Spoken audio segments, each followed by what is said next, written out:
Looks like pretty close, maybe.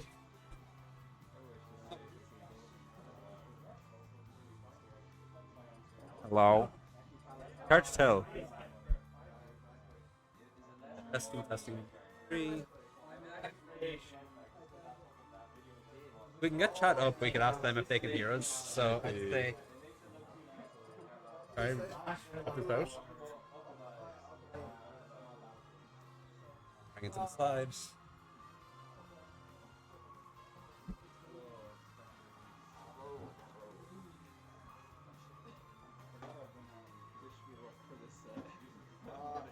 Tournament. We can do that ourselves. Emmett will be able to take care of it as long as there's someone manning the station. It's only in the event that he's absent that we need to do it ourselves. Yes, here. Nice.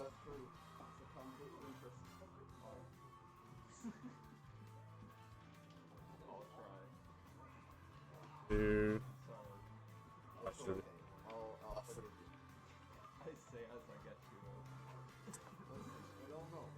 Like Mike, it's kind of going up sometimes. Hard to tell. Do you want to try scroll down and see what other mics say, or is that just? Oh, that's definitely it. Hello? Yeah, no, definitely, because Yeah, the moment we stop speaking, it went all the way down. So yeah, okay, no, but it sounds like it looks fine. yeah, that's fine.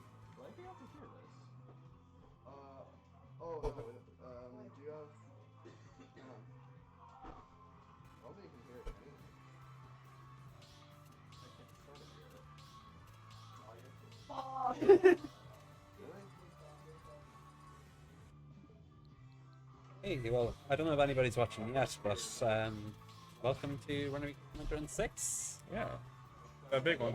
Yeah, we've got a rather humble number of attendees tonight, so we're You know running. what? We have 8. We have a top 8. Yeah, we have a top 8. Everybody's top 8. Everybody's happy. There's been weeks in the past where we had 3 or 4, and then like we've had the top 8 is just 3 people and like Yeah, sorry, 5 times out. Sorry. we're loading from stream apparently.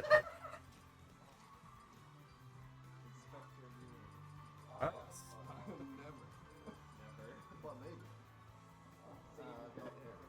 And we go. these names up. Okay. Good. 2. Yep. I'll let you. I should let you on the No, inside. you're perfectly fine. Oh, you too. Yeah, I just accidentally turned it on. Okay, yeah, so game on. Kid Riku on the Falco, which has been a specialty of his for the past while. I mean, it looked really good last week. It was. He caused trouble against. He brought me to last game, and he's giving a bit of a spook. Yeah, no, Alright. like he's always been a very fundamentally sound player. It's just that he always has a. I guess he can be like indecisive when it comes to character mains. So He said it himself that Falco's quite a simple character. That I think that suits him well. That's not a slight at him because I think he's very good at figuring out what the other player's doing. He's very good at adapting. yeah, So I think it suits him. He gets to do stuff like that, or he gets Yeah. jump. And he he's gets already the first stop. It's already a full stock up, basically. But if anyone can bring it back very quickly, it is Inspector Goose. Yeah. Can be impressive. It can be rough. No, very much so. Like you think you have a lead, and then he just kind of vanquishes it in a matter of seconds, and that is something he seems to be doing right at the moment to bring Kid Riku to 50%. But fortunately, Riku's still holding on to the stock quite a bit, and he's kind of got the 2 pieces there with the up tilt into the back air. Nice little 2 pieces of damage. If he can survive Arsene here, I consider it a win. I mean, it's already halfway down, so It's great. Yeah, exactly. we can just make it back to stage here, all right. Oh, great get up attack actually. Exactly, yeah. We're trying to make the most out of his Arsene, but it's already gone, and now he's an entire stop down, and no Arsene. It's looking pretty rough with the Goose. Oh, That's Ah, they also grabbed nearly killed. yeah. I mean, that just shows how fragile Falco is, Oh, but wow. also, Good down air to cancel out. yeah. It's not every day you see Arsenalist Joker down or kill, but that was one of them. That's true. I think it's very consistent. It always tends the way Joker's facing. Yeah. So you can just face away from or like always in it. Can't be like that. Hey, Yeah, Idrik is still holding onto its lead, no matter, despite Goose's attempts to bring it back. I can't believe it. It suddenly feels very even, even though just a second ago it was completely one Kid Rico.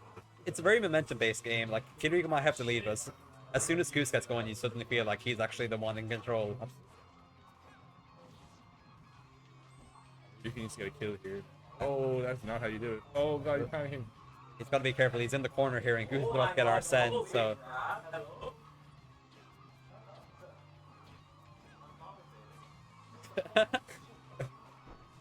He's going to come in here. We can make this a trio. Then about to come out here.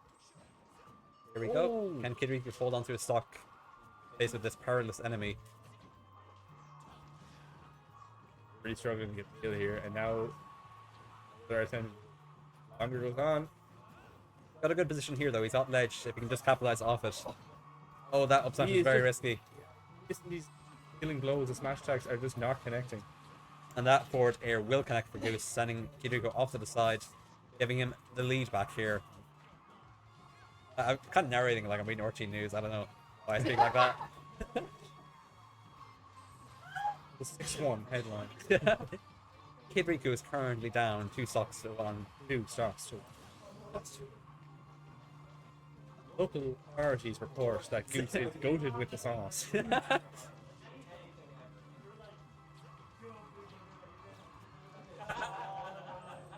Well, with no Arsene, it remains to be seen whether he'll be able to close out this match. I mean, he's going to get Arsene before the stock's gone, unless he gets a crazy cheesy kill. Yeah.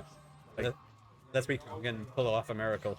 looks like he's not about the cheese. He wants to get this fair and square. Yeah. Because that Arsene is back, and now he has to live for a long time probably to get this kill.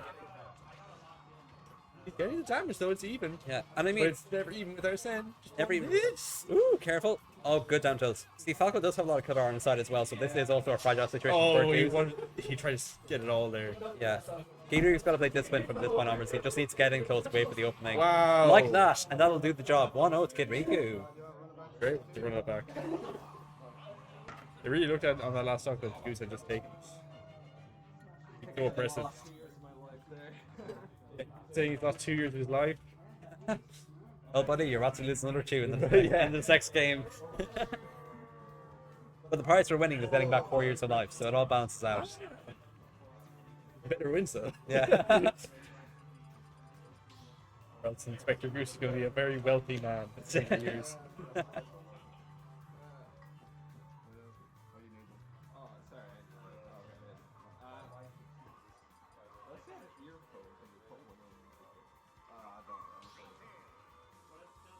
My headphones.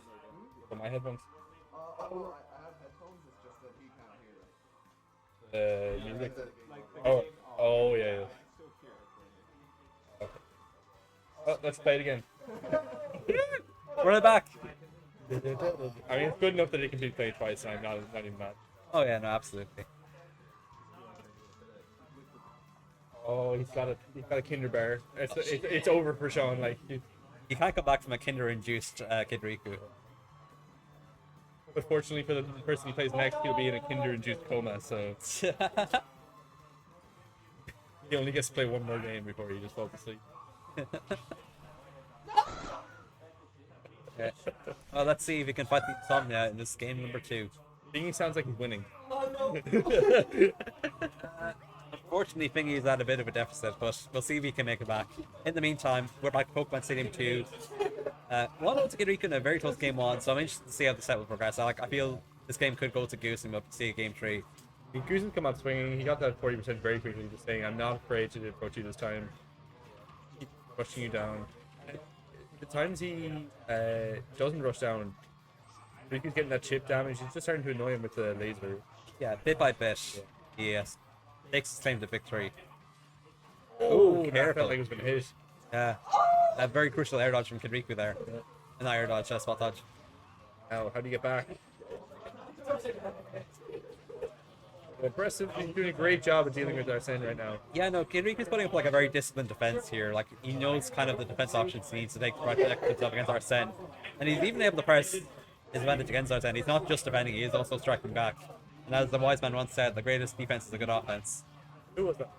I don't know, but he was profoundly wise. Probably Crub. Oh Look at that my down smash. goodness gracious, the turnaround down smash, so slick from Kid Riku. Looked very cool. Didn't get the stock. Look cool all he wants. Yeah. The one frustrating thing about playing against Kid Riku, you will nearly always be put into a last stock situation against him. And it's always terrifying. Genuinely, it's so stressful. It always goes down to the wire. He's just so patient. Like we were kind of seeing it here. He's playing it careful, playing it safe, holding the edge, and there we go. Nice Wow, little that up air, getting the job done. Oh, You okay? Fair enough. all right. Alright, folks, we're back. We're back. I mean, gone.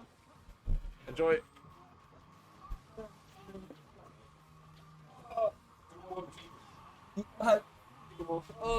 And here we and here we are. We have food, comms, Yeah, Ginger with- Nation. Better, Let's go. better calm. Some say better calm. Oh, what's in here? Is this 0-0? Huh? Right. Oh, shit. let's go, Riku. Hot set. Riku dominating. I mean, Yeah, look at this, man. Look at I this. was that, but like,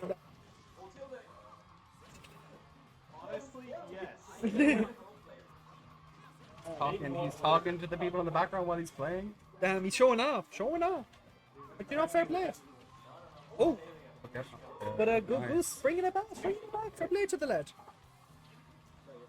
No slouch, no slouch. Oh. Fixated on it. Evo gets his phone back. In an act of kindness, damn Bloop. Again, look at my text and not bother doing comms. It's great. It's great, it's great. Watch. Go stock here. Yeah, Oh, the back air. Lovely back air. Man, this is gonna be a 2-0 to Ryan, man. It's kind of crazy. I'm gonna pop off for the man. See, I'm in the loose brackets. I don't want to play Goose. It's fucked up. No, it's not. It's not. But then, oh, Yeah, so especially not the there. no. But this is there. But Hold on. the tide is anything. The tide is anything. Very, very even match now. Stock versus the stock. Take it all. Oh man, Ryan with the spot dodge. Oh Oh my god, he's he's playing doing it. Oh my god, he's doing it. No way. No way. Oh my god. Down air up there, Sen. like 20%. Oh Oh, my god. Ryan getting robbed. That was disgraceful. That was disgraceful. That was woke. John should feel bad about that. You robbed the win from the man. He had you. On the ropes. On the ropes. $5.99. $5.99. Leave it. Well, we have the game 3. It's alright. It's Hot alright. set. Game 3. You know, Fag's gone this far isn't, it's impressive. Yeah. Almost 2. Oh. Check now if our chat thing is working or not. Or are we just alone? Might be alone. And they play the same stage again. Woo! PS2 moment. Uh, Huge shine. Melee. he wishes. I wish. Let's get Melee on stream. Fuck this. But You'll be waiting a while for that now, I think. I'm afraid. 7 years. But you know what? I'll still be here. That chat is not working, I don't. Nothing there. The only message is to bring back Eddie. Yeah. That's fair. That's They want fair. us to fuck off again, dude. I don't know. It's so over. How is this? I know, yeah. That down air kind of, I think. Mentions that late. Falcon get like some high pass comp. He does, man. He does. Up till And back then he gets it air. back. Oh! Or not dead. Never mind, he's dog shit. Never mind, he's dog shit. Never mind. It's over. It's so over. Oh shit.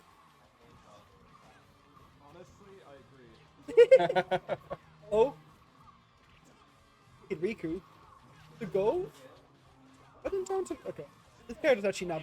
Just doesn't point. Doesn't point. Oh, now it kills. There's 4 backers in a row just to show off. Let's go. Well, you Yeah, can a bit of oh, damage here, here. we Here we go. go. Here we go. The train. Back and Oh. forward there. That's how it'll be. That's how it'll be.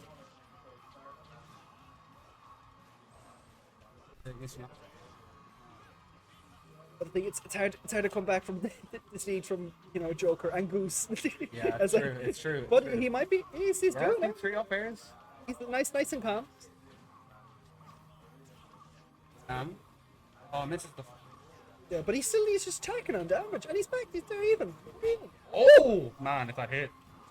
Yeah, that's Oh, that. back Oh air. my god. And he takes it And back. it's- The run is back. Whoa!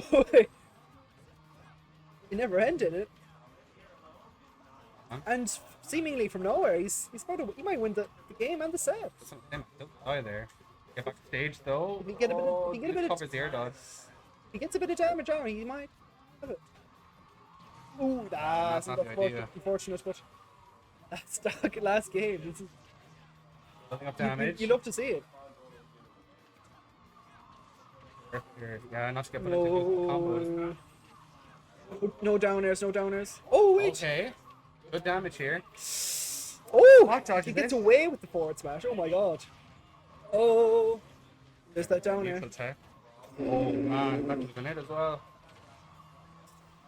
Get back to Oh! stage. Don't get edge guarded. Don't get ledge trapped. Don't Don't get hit. Just unplug the controller. Stop playing. Stop playing. No. Okay. What though? Oh my god. He's losing Arsene. Is that it? No Oh, way. it's not He over. lives. It's No never jump, over. though. It's No never jump, over. though. There's no jump though. Can he reach him? Can he? No, he can't. Oh my god. Is that it? No Oh my way. god, that didn't kill. What is going on in the set, man? Oh my god. Wait. Back there. Oh my god, the up special. Oh my god, they're getting What an spaghetti. idea. Spaghetti. Oh my god. It's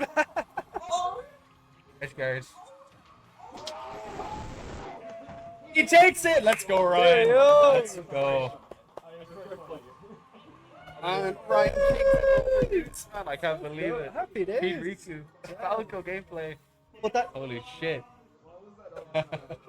he's gonna put that on the fridge. And Crub said Falco wasn't hype, man. Yeah. Wasn't hype. Get out of here. I want him gone. I want him gone.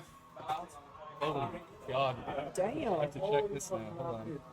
It's so, Something went wrong. clearly. I hate playing these. I know. It's always myself. I cannot believe he winks it. And- He winks and- the job. And no one's here to see it. Yeah, no one knows. We have it recorded though. We'll hold it over him for the rest of his life.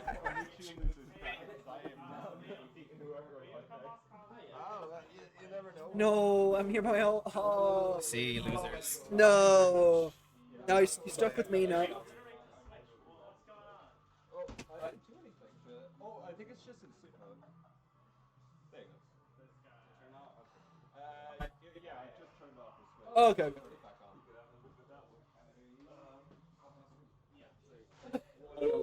Oh shit. Let's go, Eddie. Let's go. Oh jeez. Now we have Kung Fu Nathan and Big E.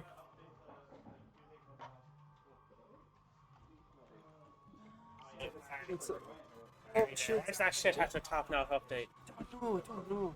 We got full response.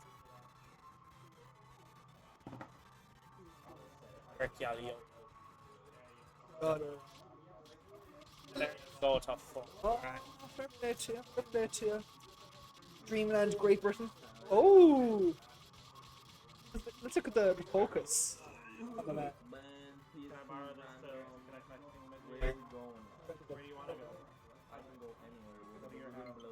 Ooh, what, anywhere. Venom, go Venom. Shit.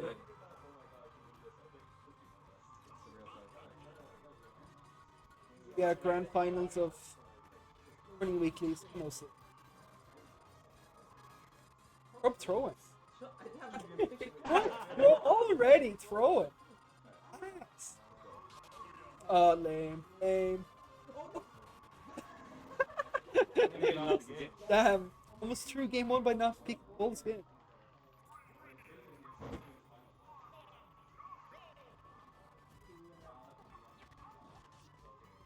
Shut the fuck up, Liam. Oh, I'm actually loose. Wait, hold on. Crub kind of washed. There's no game sense. There's no nothing. Oh, look at this. What you deserve. I'm actually Oh bad. my.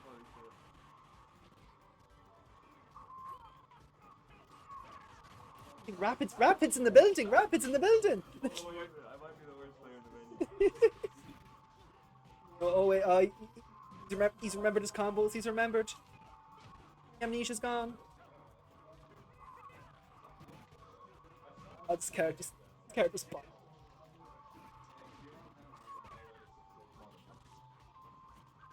I'm playing kind of nice. Oh, I'm playing kind of nice. Oh shoot.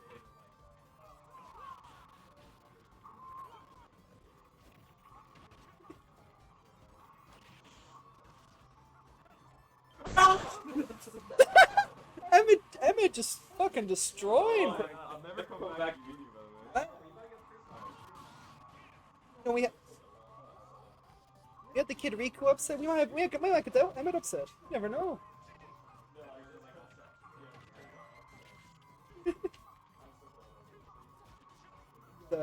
Beautiful. Oh shit. If I get Emmett fucking win on Smash It Up, I'm gonna kill myself. That's so rude. I know, that's why I said it. For being disrespectful to Theo. You can DQ. Oh shit.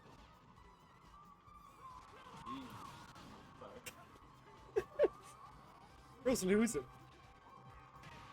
Oh no. Oh no. No, no, no, no! Okay. One more, just one crit.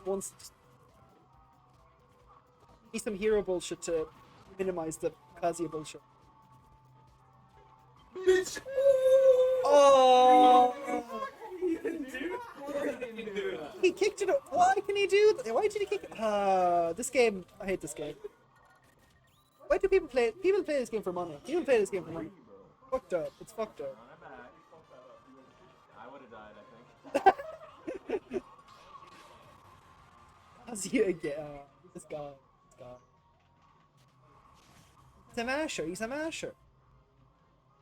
That's why you're losing. Yeah.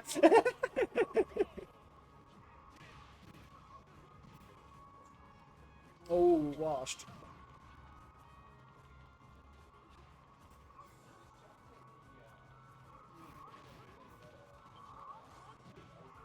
Kind of cook. Oh no. I said that. Crit. Oh, not queen. Oh, imagine. Oh, he did it. Oh my god. Wait a minute. Oh.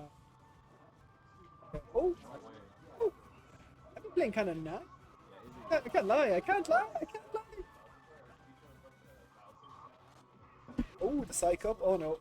Oh, get away, Emma. Get away. No. Oh yeah. Go. Does that have spike potential? Like, what? The finisher. What's the finisher? The one that you were just about to do on me, you asshole. I've been doing everything, man. Oh no! Oh shit. I kick away that time. No, wake me up when it's all over. Wake me up when September ends. Oh shit. Emma keeping it close. Come on, let's check. I want to see the Emma game. I believe. Crub guy. Oh no.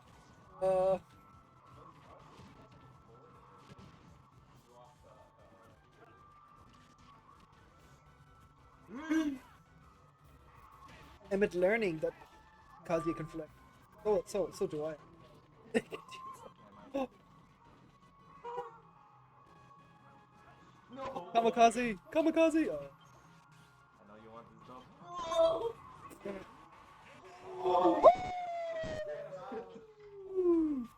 He's washed. Oh. I see you moving. It's not looking good. Make sure you don't show it on the grass that I don't have a line on. Yeah, it's up there. It's working. Oh, please, Kazuya. Oh my god. No, I finally start trying, jeez. I'm gonna start trying. It says. Open for FD. He can't. I'd see the most upset heavy bracket in the history of brackets. But I know, I don't know what I'm doing. I'm just saying words. Help me. Oh shit.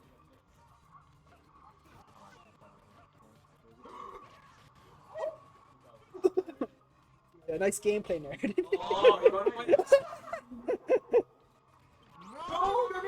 Oh my god! Oh, lovely by Kung Fu Nathan. Say what you want. He's kind of nice.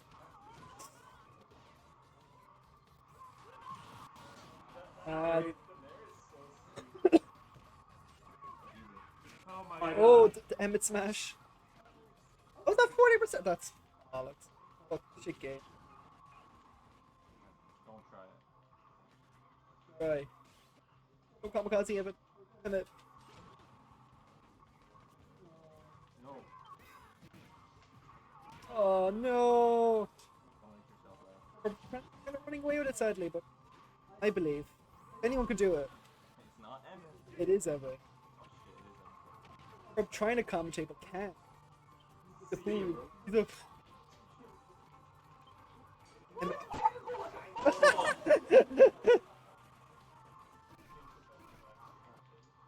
I'm angry. He doesn't know how to play this character. Oh.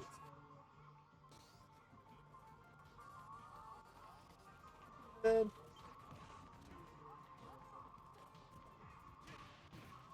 I know. I commentate this. Commentate in general.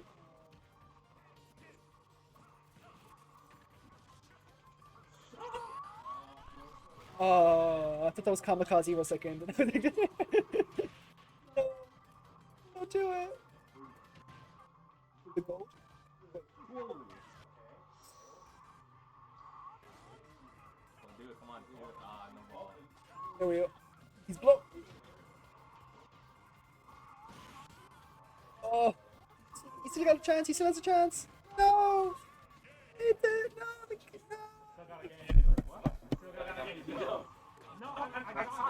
Oh yeah. And also, it's good stuff, Emma. Let's go. Let's go.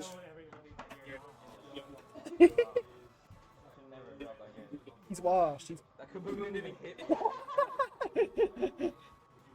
crazy. Oh shit!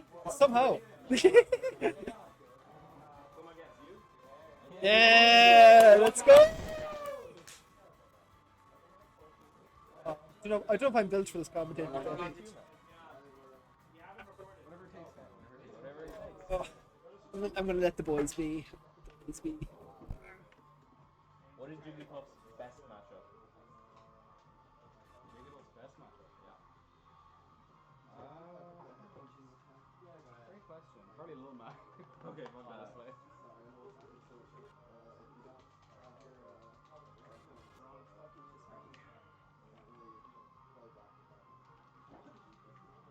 Who are you playing? Shazia. Random Steve?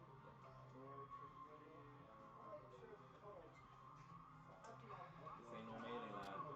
This is my domain. Yeah. That's the pressure. Do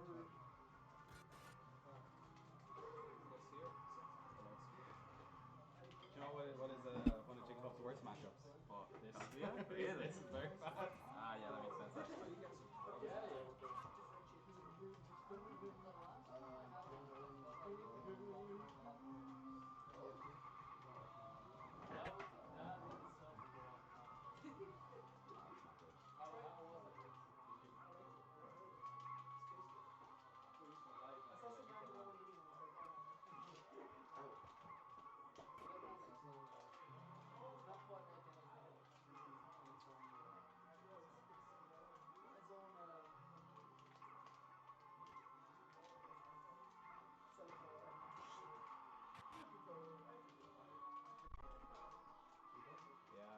Oh shit. How do we fix the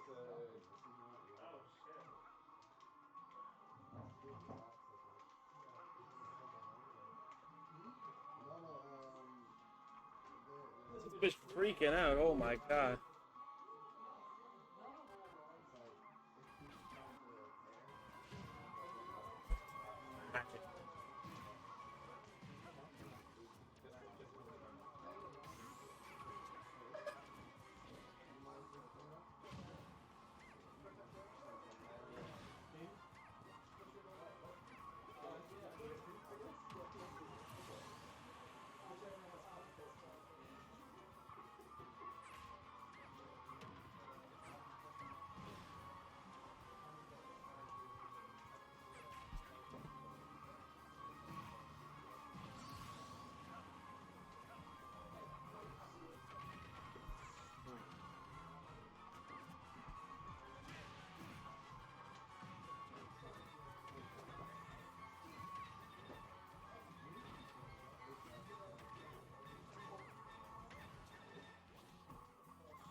Yeah, I tried that last week. Didn't go very well. Yeah, you. Kind of clean too, all of that. Yeah.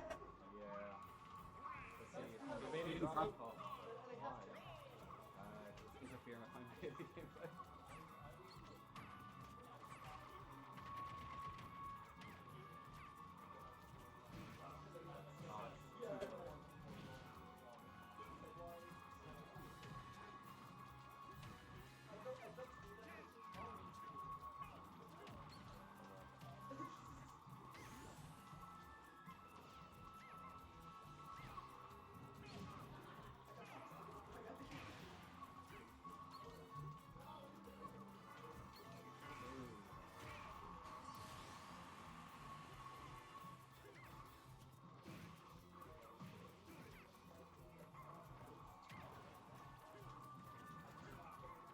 Sonic. Oh my god.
No way! Not bad the eye? Yeah. Fuck off! Bro, it's grab, like. You didn't hit me anyway, so. If I lose in this and melee, I actually might have to retire, like. Don't think about that now. Focus on the now. Me beating your ass. Bro, you look like you're having such fun when I play you, bro. Well, it's not a fun matchup, like, you should know this. Fuck, man. Crazy.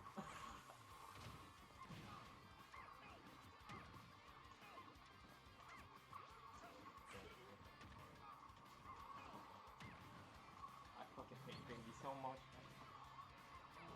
I'm playing him.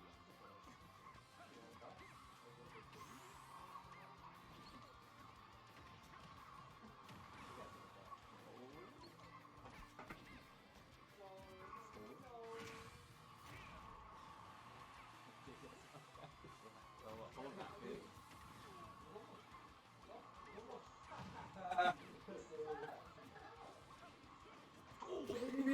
See, that's the guy. What do you know about the game? No, not the pump. Come back. No way.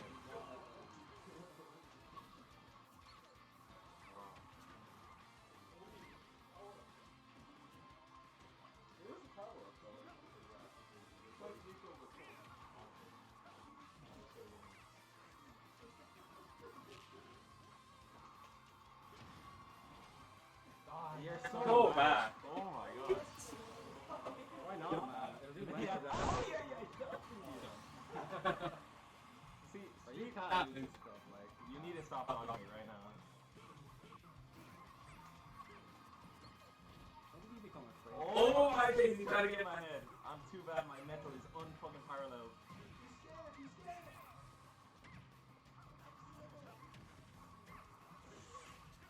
No way. I'm actually gonna end my life. Oh my god. You're in a row, Crub. No, shut up, bro. You're in a row, Shut Crub. up, please. 2 sets in a row, guys. 2 sets in a row, Crub. Oh my god. Nice. Lock in, lock in. See, man. This guy's dog shit. Need Come to on, play competition by now, like. Stop talking. Oh shit. Come on, Crub. Come on, on, Liam-O. Yes, come on. Come on, come on.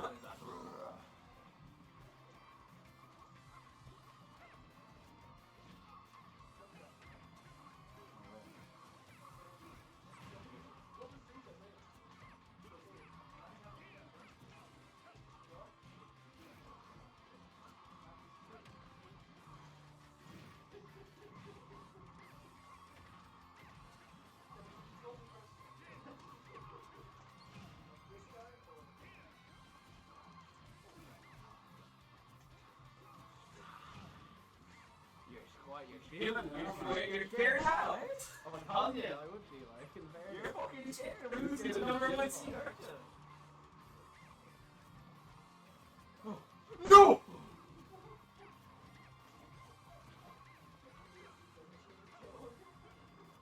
Bitch, dumbass. Come on, come on. I thought you were PR. Oh, wait. I'm on PI, dude. What? You Aren't. are. You a yard? I need to stop talking before I lose. Yes, come on. Don't throw Crub after that. That would be embarrassing, wouldn't it? No. No! No! Did he do That's that? not good. It's not good.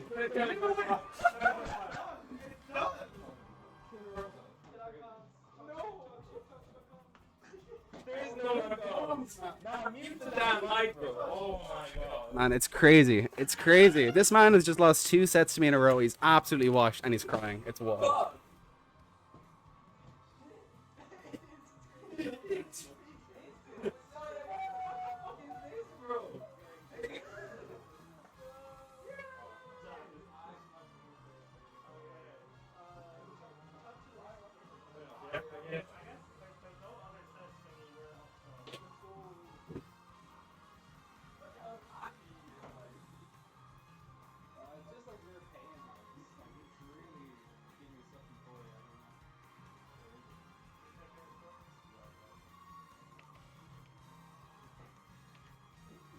I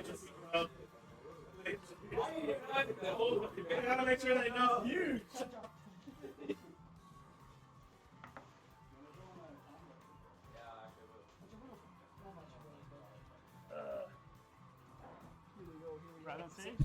Man, what the fuck happened? What the fuck? Who even wants to watch this? Let's be real.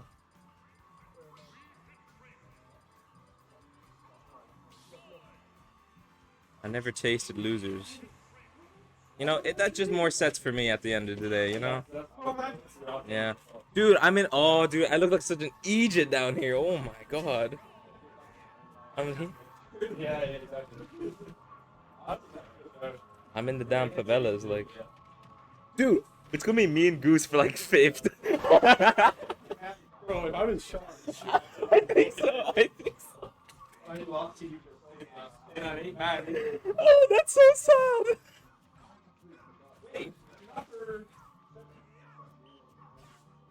It might be 7th, actually. It is 7th. I may have fucked each other. I may have fucked the entire bracket. What do you mean, let's go? Look at his eye. Oh.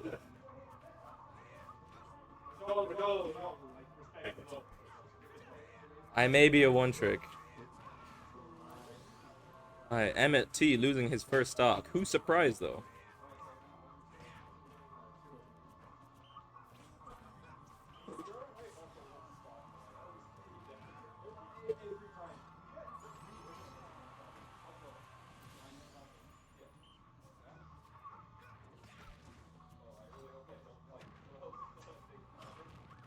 Fucking lost to Liam, bro.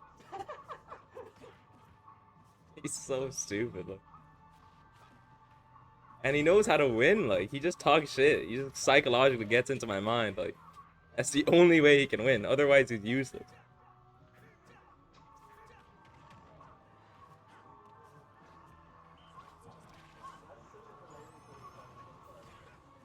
Wait, is it Liam in winners finals?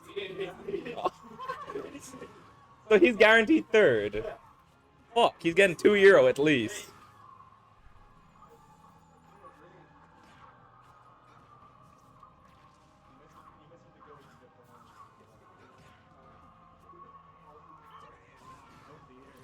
Yeah, one of us is getting 7th, I think. It's 5th, alright. Unless Eddie clutches up.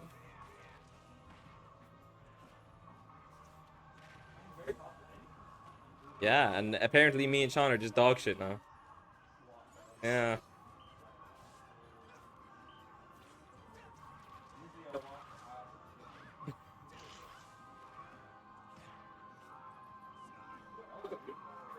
Emmett getting thrown into the dumpster right now. What's going on? This guy clearly needs to do 20 more pages of his fucking project. Like, oh my god. This guy. Oh, this is why he said he eats cement. I found out now. Oh my god! And it didn't even die.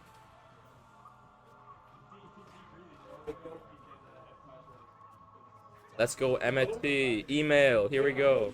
Oh my god, he's a hotmail. Oh my god. Wait a minute. Thingy's crashing out right now. What's going on? He's up air and Ghost right now. He's so scared. What the fuck? That shouldn't have killed. I gotta stop the hero.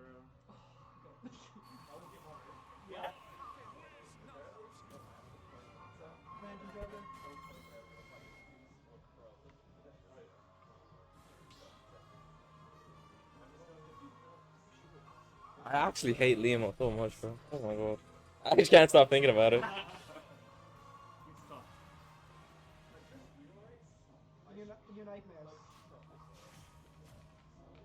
No, it's because I lost him in Melee. I would have never lost him in Ultimate if I didn't lose to Melee.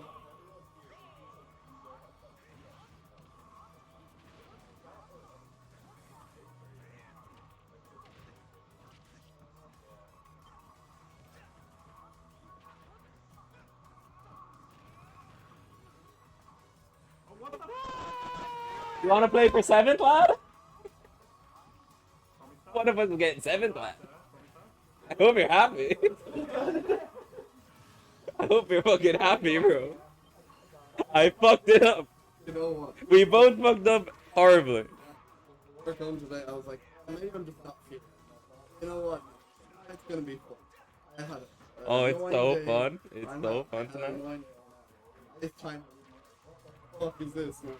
Ooh, that was a beautiful F smash from Fingy. That's what it was. No. What do you mean, what happened? Get the fuck out of here. No, no. I lost a set, bro. I'm in losers.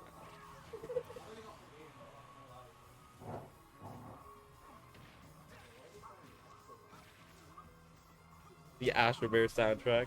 Afrobot. Yeah. Two.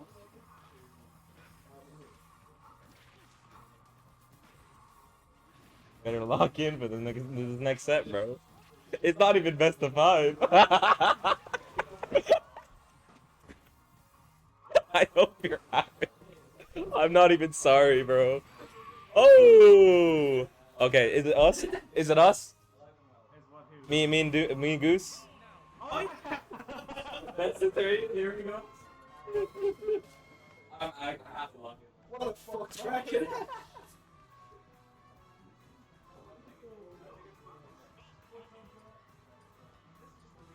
Hello, chat. Oh, we anybody here?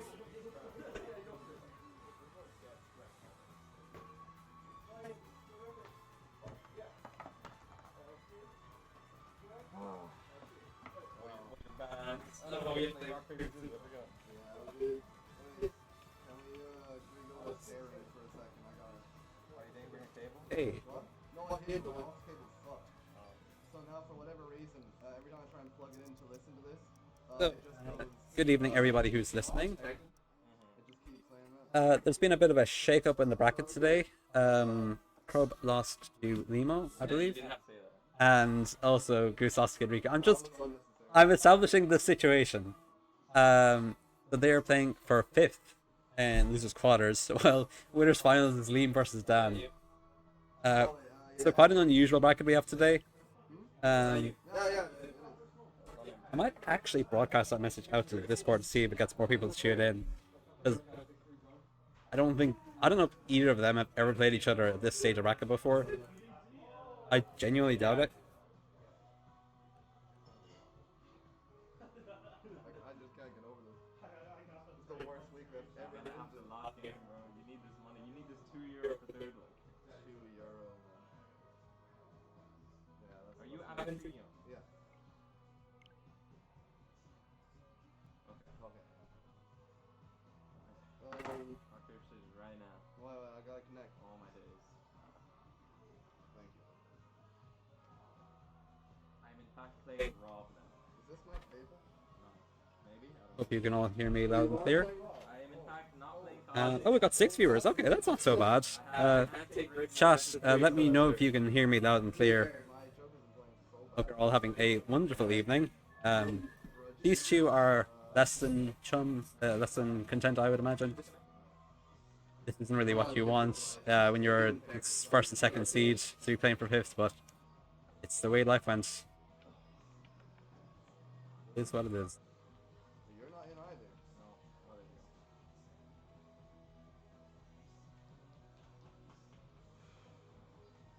Give up my evening for this, man.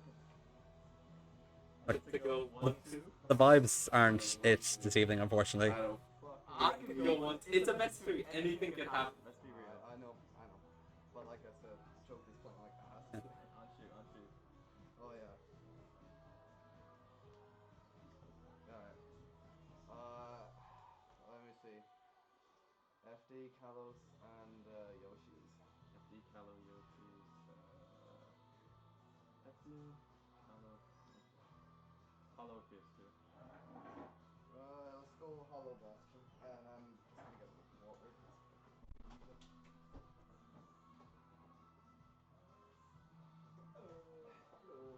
Not seeing anybody in the chat right now, but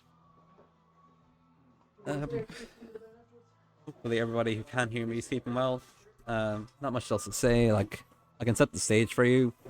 I don't think Goose has a side win over the Joker, so this is kind of an uphill battle for him, but we'll see how well he does. Today we learned that you can't, a Galway player can't beat Crub if they try hard enough. So let's see if Goose is willing to go the distance. Never mind, it seems that they're having a technical malfunction with the headphones.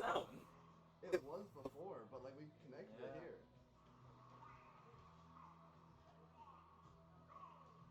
Yeah, that's it. Yeah. Okay. Is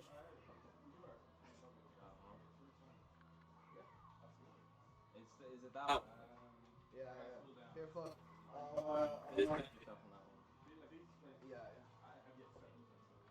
Okay, so Goose is connected to the wrong, Goose's headphones are connected to the wrong switch, so he is currently in the process of disconnecting those, and then getting ready to,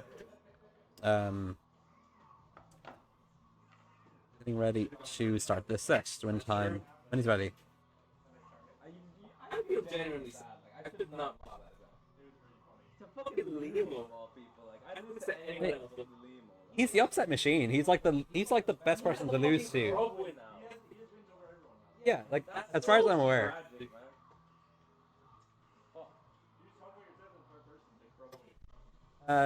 Nathan, Evan says that he can see you going out of fifth. Who? That's a Goose. Limo again. No, it's a you're playing Goose for fifth. Oh, right. I thought it was 7th. Alright, cool. No, Goose beat me, so you're in top 6 now. Yeah, Evan, I think it's a possibility. How much Goose- Limo losses that Evan had up, huh? Probably more, but you both share 0. Neither of you have a perfect record on him. Down to never talk to me. Evan, Rob says to never talk to him again, so I'm willing to act as a messenger from here on out. I can be your middleman if you ever have anything to say to Crub. You're icing me. I'm getting 5th tonight, lad. I'm not icing. This is definitely the most depressing weekly. Nobody seems to be in a good mood, except for Limo and Kid Riku, who are very accomplished players today, taking down big names. Come on, kids, lighten up. Are you definitely in?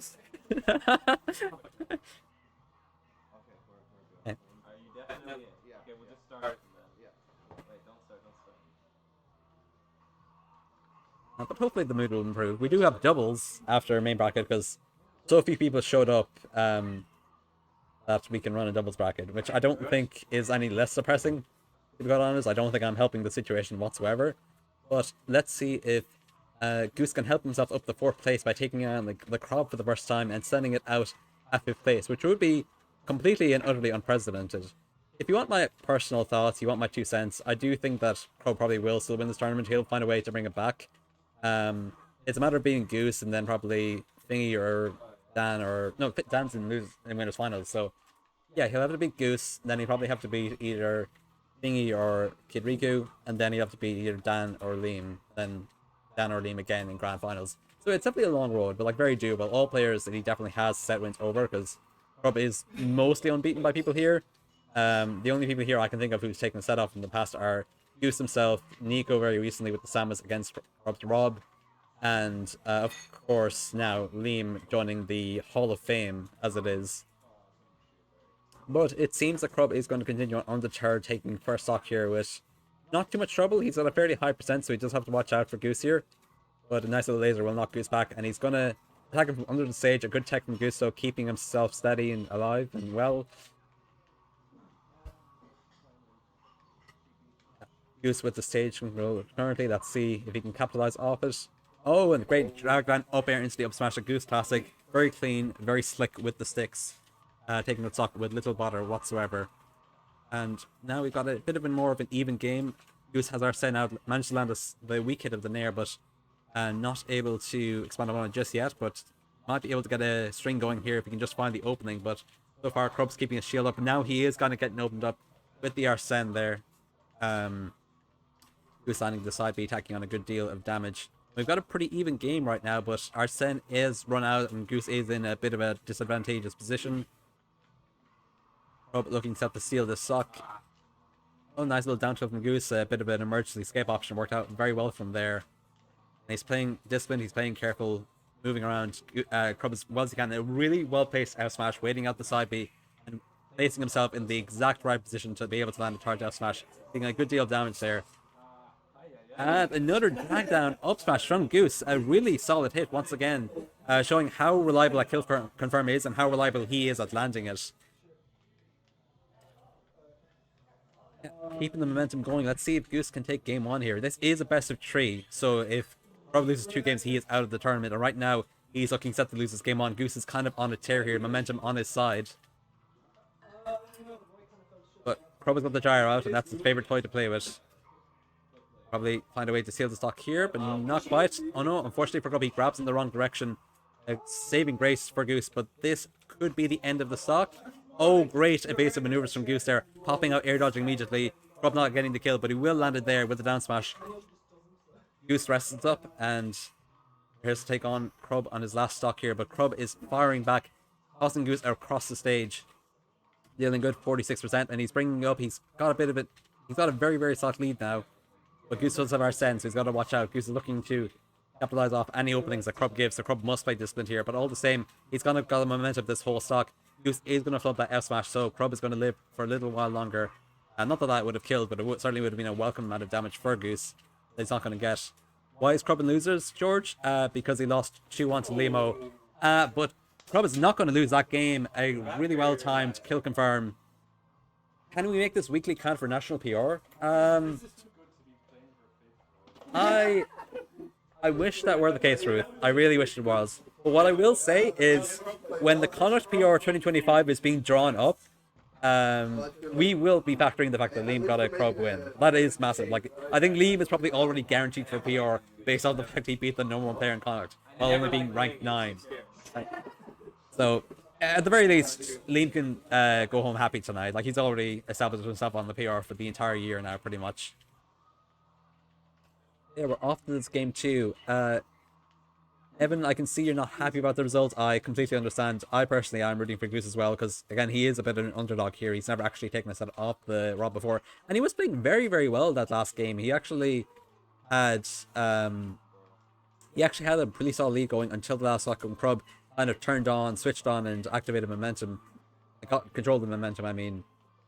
But look here, Goose is still putting up a show for us. He's got a bit of a lead here, but Crub is looking to strike back here. A really well-placed down smash, catching Goose's landing. And although he has Arsene, and although he has that counter, Crub is able to scout it out with a down throw. Oh, but you can kind of see that Crub is getting a little bit hasty here with that down smash. Not really the route to be picking, and Goose is going to respond in kind. But that up smash, very well placed, gets the job done. Crub with another bit of a lead here. Ruth says, I don't want Liam to go up, I want Crub to go down. I mean, when you're #1, everybody's looking to tear you down, so I suppose that does make sense, Ruth. But I do think that Crub has a long road to go to winning this weekly, and whoever does win this weekly can at least put themselves on the board for, well, they can't really put themselves on the board for #1 because Crub is still extremely dominant, and it's going to take more than one 4 weekly performance to it's going to take more than one bad weekly performance to unseat him from #1 on the national PR, but we'll be able to see if that does happen. I mean, it's just a matter of someone getting in Crub's way. Right now, though, it doesn't seem like Goose has the strength to hold it off, as Crub is keeping up a very disciplined game plan here. That slash will clear out Goose's second stock here. He's on the last stock situation. This is a bit worse of a situation than it was previous stock. Crub is going to make it back after flipping the SD. Rob's recovery being very, very reliable in that way. Yeah, Goose, he's got his work cut out from here. He's tagging on some percent here, bit by bit, and Arsene is about to come on board, so this could be a momentous opportunity for him to really regain control of this match. But Crub is just looking to close it out with the side B here. He's not going to be able to get it, and that laser is just going to bounce off the wall. It's not going to land on Goose whatsoever. But Crub making the very wise choice to jump over Goose's down smash here. Lands the forward smash. That nearly killed, but Goose is going to live a little while longer, I think. But this is danger zone here. He's looking incredibly fragile. Goose is looking to say goodbye, unfortunately, at 5th place. And that up air will seal the deal, and Crub's going to take it 2-0. GG's, man. See you with the bitch. Hold on a second. Right. Time to go home again. Grand round. Yeah. Nathan kind of making a bit of a run here, getting to 4th place so far. I bet you close to this. Yeah. It's gonna be insane loser. Who am I? Is it Leo next? Maybe? I think I'll tell you. You got Thingy. Yeah. So Thingy took Crub to game 5 once. So this could be what it takes to send Crub out at 4th place.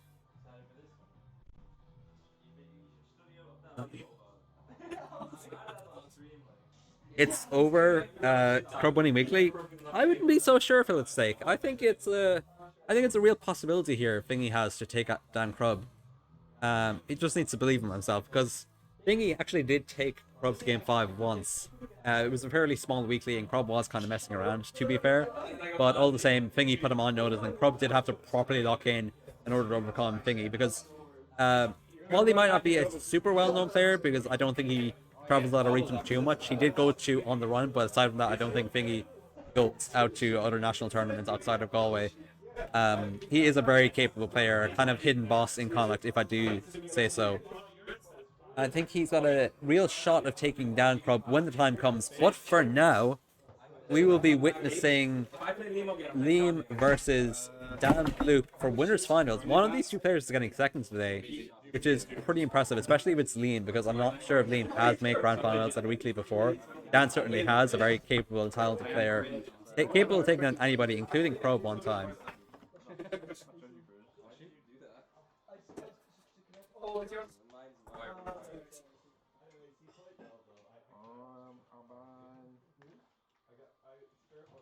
Also, Philip, I noticed this is your first time chat, so I just wanted to say welcome to the Winning Weekly stream.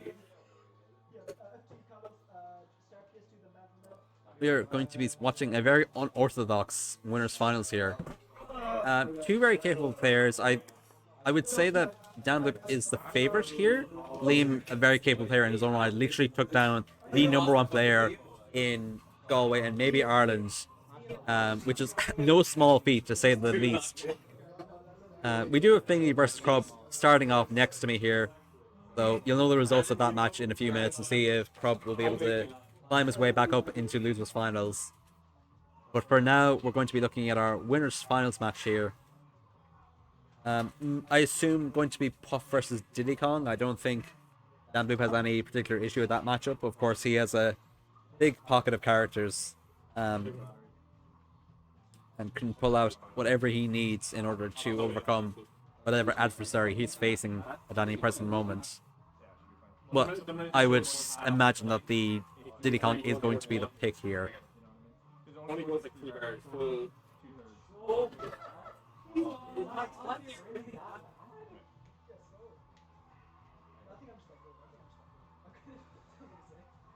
Okay, we are off to game number 1. This will be a best of 5.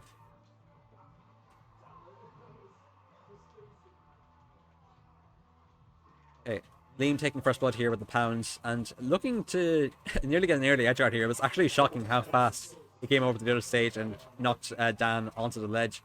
But now that thing is going to be intercepted by a very well-placed up tilt from Dan. And now he's got the stage control for himself. Bit of ledge dropping here with the banana, but Liam sneakily grabs it away from him. Okay, Liam trying to get a bit of an edge out here. Oh, he's going to land it, no tech from Dan, and that's going to seal the stock pretty early, only about 30 seconds, and Liam has already put himself on the board here. Okay, a singular back air, but it's not going to be able to combo into anything, but all the same, every bit of extra credit is appreciated, and especially needed when you're up against an opponent as fearsome as Dan Bloop. Okay, great dash attack from Liam, stringing some good stuff together, expanding upon the lead. Got the peanut in hand, Dan's going to shield it, but Dan is definitely under pressure right now to try and steal this game away, as Liam just seems set on continue on this oppressive streak. But a great monkey flip with Dan. I don't think it'll seal the stock just yet. As light as Puff is, he's not light enough to be killed at that percent. Another Sting, unfortunately, not doing the job, and Dan will come down with a forward air to intercept it. Okay, down tilt into F tilt. A nice little setup from Dan there. A quick little 2-piece gets the job done. 2 stocks apiece, and another monkey flip here into neutral air, into banana, into neutral air again, into forward air. Dan going to town on this puffball. I have to say, 41% is nothing to scoff at. All the same though, Liam does still have the lead. He gets a banana there, tried to connect it into an F smash, but didn't work out, unfortunately for him. But he still got a pretty good 50% lead here. Let's see if he can steal out the stock here, or will Dan strike back? Okay, Dan tossing the banana from above, but he's not going to be able to combo into anything just yet. Liam playing careful, spacing with neutral airs and forward airs. Just poking away. Oh, great interception of the barrels. But Dan will make it back on a second attempt. It just goes to show kids, if you fail the first, try again, am I right? But a great forward throw from Puff. And that barrels are just going to betray Dan. He smashes himself straight into the side of the stage, and he is going to go to his death. But fortunately, he's still got 1 stock remaining, and he might still be able to snag this game away. Liam is at a very high percent here, quite fragile, and an up smash like that will certainly do the trick. But all the same, this is perilous for Dan. He just manages to make it back. That was actually quite scary, because if you think about the fact that those barrels could have crashed off against the wall, that could have been the game ender for Dan, but he is slick enough with the barrels. He's able to maneuver himself back on the stage with no problem whatsoever. And while I wouldn't say we have an even game per se, I would definitely say that Dan has a strong fighting chance here. He's definitely got it in him to make this comeback, but Liam is not going to give him that chance. Goes off stage once again and tries to edgeguard him, but Dan's going to make it back. Responds with a strong down air, dealing a hefty bit of damage, but all the same, Liam still pressing his advantage. But at 72% here, you do have to start watching out, because you are Jigglypuff, and Dan is a very fearsome opponent. Oh, another great catch from Dan. This is a really close game one. I'd say if Dan just stays on stage here, I think he might have it here. Just because his defense is superb, and that up smash out of shield will seal the deal. He will take game 1 for himself. Yeah, a really good showing on the side of both players, especially from Liam, showing some real promise, especially early in the match. Dan's ability to kind of make a comeback there is not to say that Liam didn't play very well, because he did. It just so happens that these 2 players are, as it seems, quite evenly matched. It doesn't grab it. And if you don't grab it, it does bounce. It does go up there. That was on me. Like, if I just put it down a little bit, I'd be touching it. Fair enough. I ban Smash Bros. And Hollow. Smash Bros. And Hollow? Yeah. Third ban?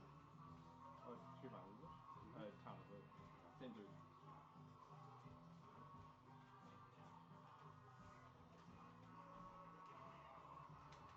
Yeah, so we're on our way to game number 2 here. One with the Dan putting up a impressive performance, and I think Crub has become victorious. Crub has been victorious in his loser's semis match against Fingy, and he will be going on. He will be going to fight the loser of this set. 1-0 to Dan. Crub really wanting that revenge on Liam. Yeah, game number 2, final destination. Dan starting out really strong here, bringing some good aerials together. 57% on Liam right now, compared to only 7% on Dan. But Liam has something to say about that. Putting stuff together, trying to catch Dan with the falling up air. I don't think that was going to lead into arrest, because arrest wouldn't kill that percent, but he probably was just looking to expand upon his combos. But Dan is definitely taking control of the match so far, putting up an impressive display, if I do say so myself. Oh, great interception of the barrels there, and another banana barrel combination. What a show, and both players are going to lose their stocks for it.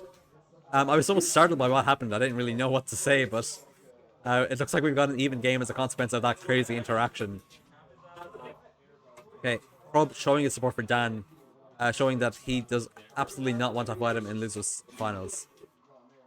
Which is kind of interesting, because I feel like of the 2 players, I mean, they've both taken sets off Crub, but I suppose Liam's taken a set of Crub today, so out of these 2 players, Crub definitely doesn't want to face Liam 2 sets in a row. Okay, so you do want Liam to win. Keep mentioning it. Yeah,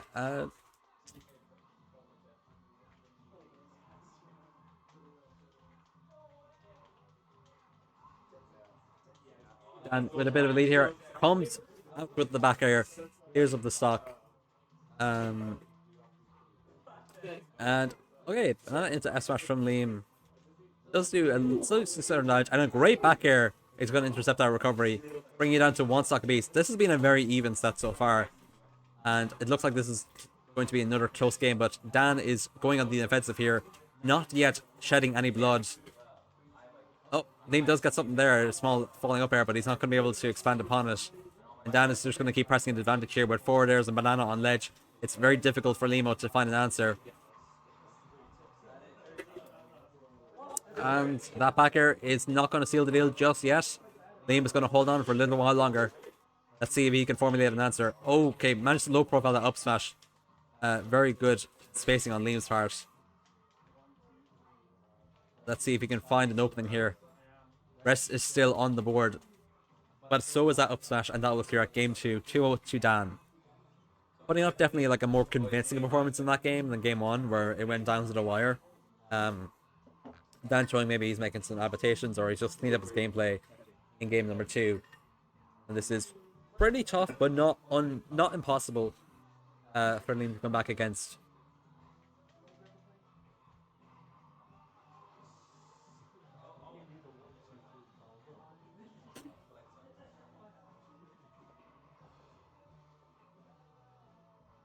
Yeah, game 3, and we're off the final destination once again. It seems this is a stage that they are both content to play on for the time being. Or at least the one that Liam thinks he has the best chance on given the bans. And right now we've got a pretty even start to the game. Both players hovering on 40%, looking very middle-aged.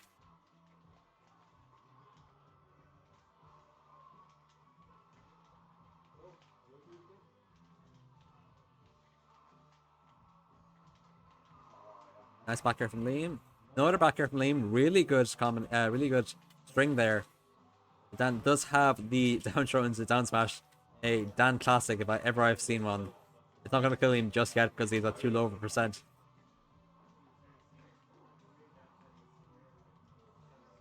Okay, Dan looking for the opening here. Oh, a roll read with the rest. Really well placed by Liam. Putting him pretty strong performance here. Dan comes right back down and hits him with the F smash into the back air, and that's going to clear up the stock just again. Unfortunately for Liam, his hard work was undone by Dan's very solid placement of his back air. But all the same, Liam is continuing on here. Guts the dash attack, gets pound into neutral air. These little pieces are doing work for him. You know, if you save the pennies, the pound stock for themselves, as people once said.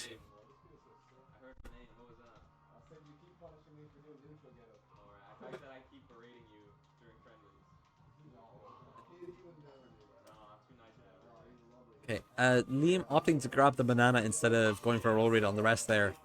And another rest. That's 2 in a row from Liam. Really impressive gameplay here. Dan going for the bowl roll read. Not going to be able to get it. And he's going to be able to hold stock for a little while longer. Looking set to clear out this game 3 here is Liam if he can keep the momentum up. But back air is a nice way to start. He's got the edge guard for himself. Can he hold stage? Dan makes it back. Unfortunately for Liam, he's going to whiff that grab. But he does get the forward air there. Get an attack from Dan. It's going to knock Liam away. Okay. Liam playing safe here. Slips on the banana, but managed to roll away in time to not get punished for it. Okay. Liam kind of going for the falling up air again. And I understand the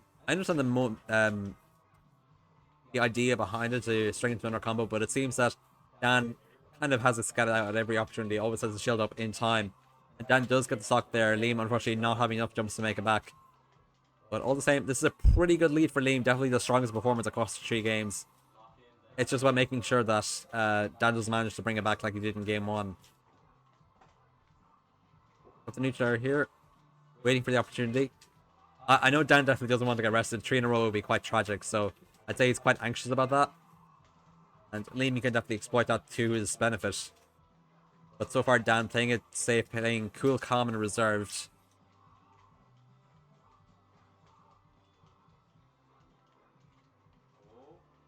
Okay, Dan looking for the opening, playing patient, waiting for his chance. Oh!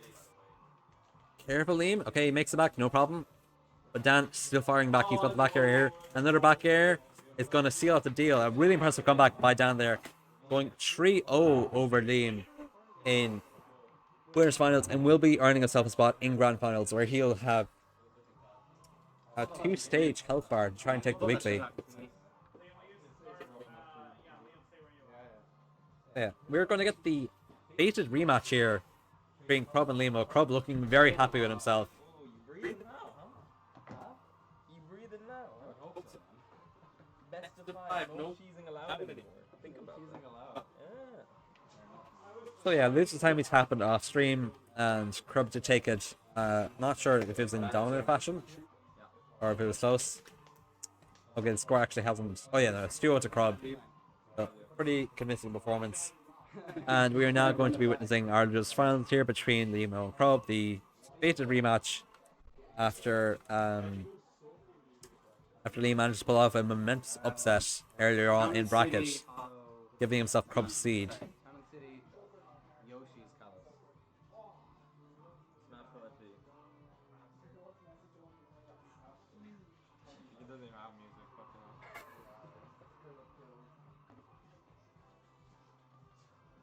Now, to and fro was bad. I'm just gonna pure focus. I'm not talking to you.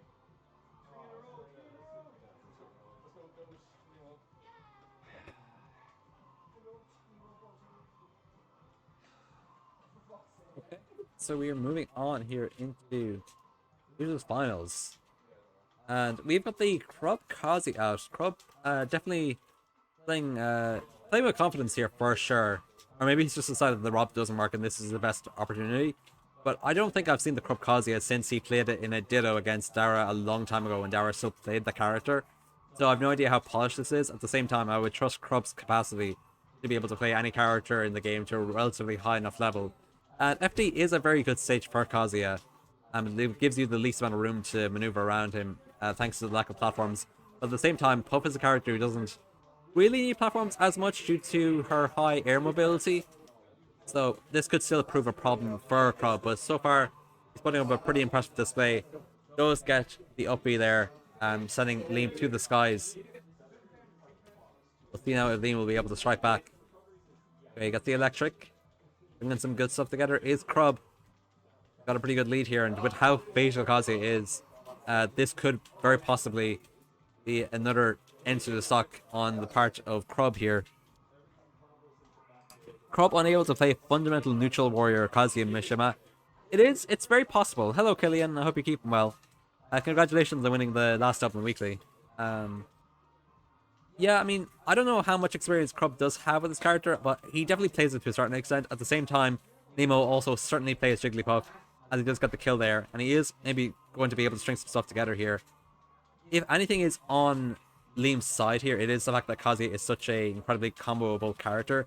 If Liam can find his way in and not get caught by Electric, God willing, he will be able to string some good stuff together, but Crub playing a very disciplined game. Hello, Scott.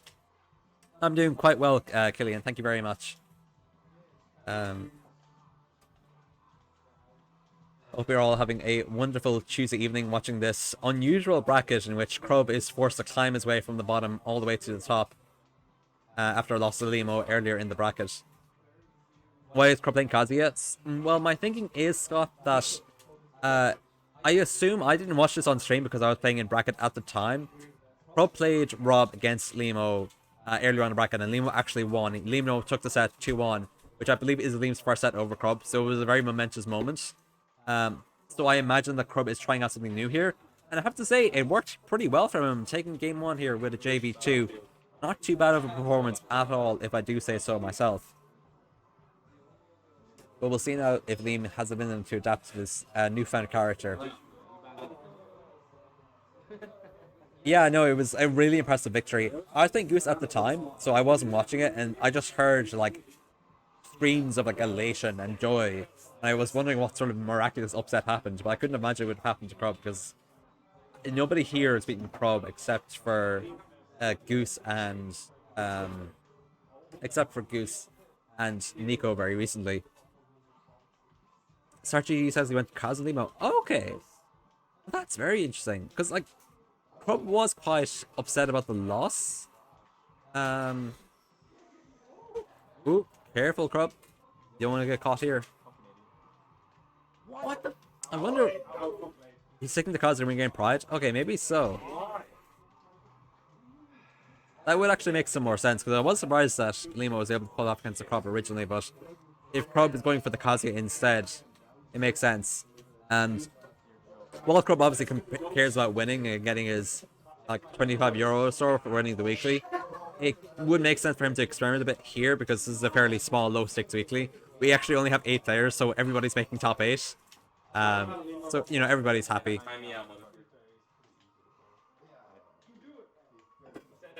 But yeah, Scott, you're absolutely right. Like, Liam is an absolute wild card. Like, he beat Nico, he's beaten lots of other incredible players before. Like, when he got ninth in the Conic PR, like, one of the most notable attributes on him was the fact he was just able to get such fantastic wins. And he's kind of displaying it right here. A really good roll read here. Liam with a big smile on his face, Crub panicking, frazzled, shaken, looking like he just can't play the game anymore. I don't hear that shit against Liam. It's like the Crub that's frazzled and shaken. Meanwhile, calm and composed. Yeah, Liam playing very stoic in this game number 2 here. But all the same, Crub definitely firing back.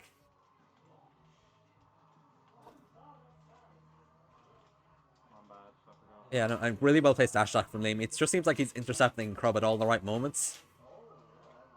I could put you in the went 0-2 top 8 smash to Ireland, Lucas. You can root. Good thinking, actually.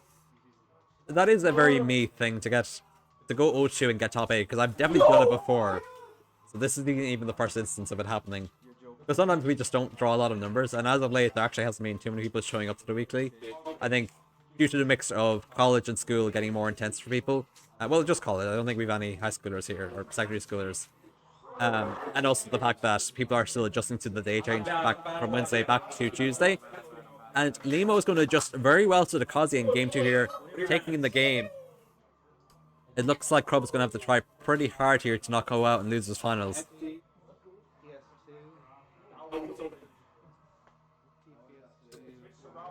Evan is very excited, and I can understand why. Limo is showing that set 1 in winner's side of bracket was not a fluke. Very hard draw for me. I would be mad. Yeah, it is what it is. Like, well, actually, I wouldn't even say it's a hard draw. Like, Dan is someone I've beaten in the past, and Dilicon Rosa is quite good for Rosalina. So, like, me losing the matchup is just a matter of being outplayed by Dan.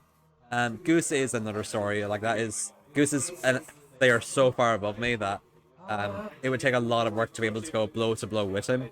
I do think our set was fairly close, but he did pull it out in the end.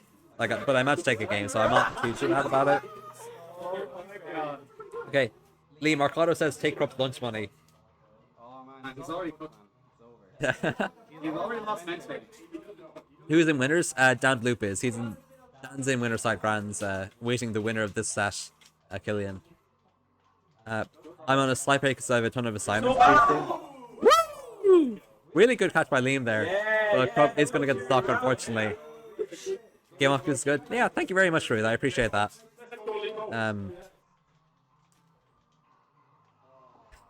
Oh, and the album as well. Yeah, you've got a lot on your plate, Scott, I imagine, between like the ridiculous amount of photos you managed to take at Kingdom on top of your photography course. So, fingers crossed you have it all under control. But like, there's no rush on the album. Like, college does come first, so I'd say prioritize that, and then like, once you've got your assignments under control, or you feel like you're ready to, oh no, once you're ready to, once you've got college under control, it's when you can work on the album. You know, pace yourself, and I'm sure you'll get there.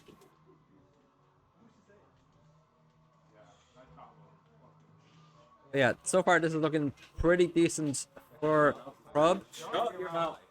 But Liam is still pretty cocky, I have to say. Like, he's playing pretty bold and confident with himself. Okay, nice soft hit from Fair. Oh, and the neutral comes down. Not going to be able to stock just yet. But Limo looking for the opportunity. Oh, careful. That is going to be the game. 2-on-2 Crub. I've narrowed it down from 600 voters to 450. I'll have to cut half of them again. Oh man. I mean, the one thing I would say about 600 photos is like, surely some of them have to be better than others. So like, you can prioritize the ones you look the best. Like, the benefit of taking such an enormous the benefit of having such an enormous collection of photos is that you can kind of prune through them and decide what you think is like most worthy of being in the collection. Obviously, like it would be great to see them all, but like if you feel that publishing 600 photos in a collection is too much, yeah, a lot of them are okay, but just require a lot of editing. I can see that. I could definitely believe that. Yeah, it's definitely a momentous task. I do commend you for taking it on because it's going to take an enormous amount of work to put those all together. And like more power to you for doing it while also taking care of college assignments. Like it's definitely quite an intensive workload. But I'm excited to see the final results once you're ready.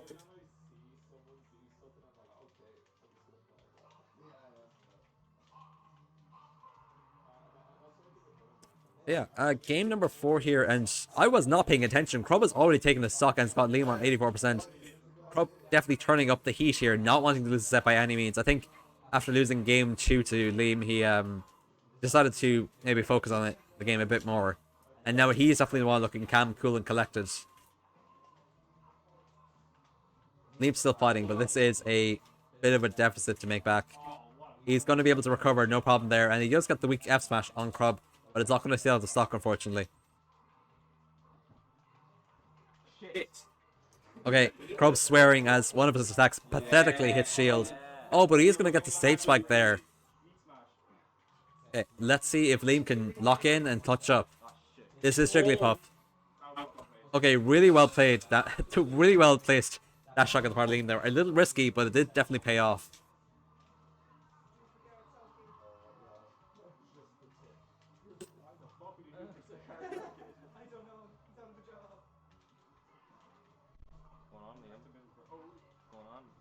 Okay, good gameplay from Crub here, holding an edge, tacking on damage here, looking ready to guarantee himself a spot in grand finals.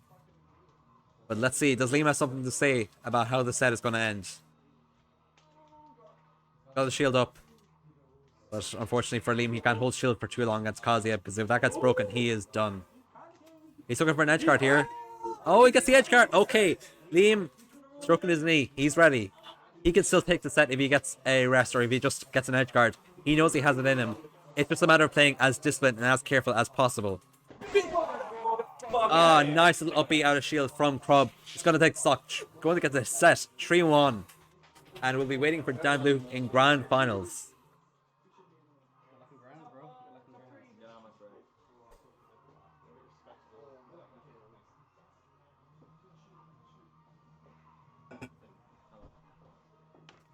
I would win this. You would, Ruth. You absolutely would win this, Ruth.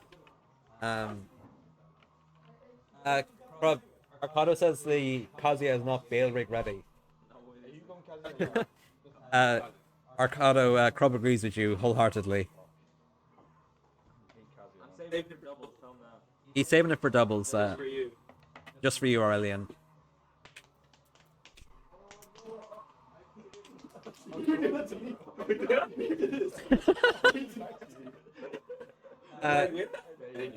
Arcado just sent back a series of question marks and then said no.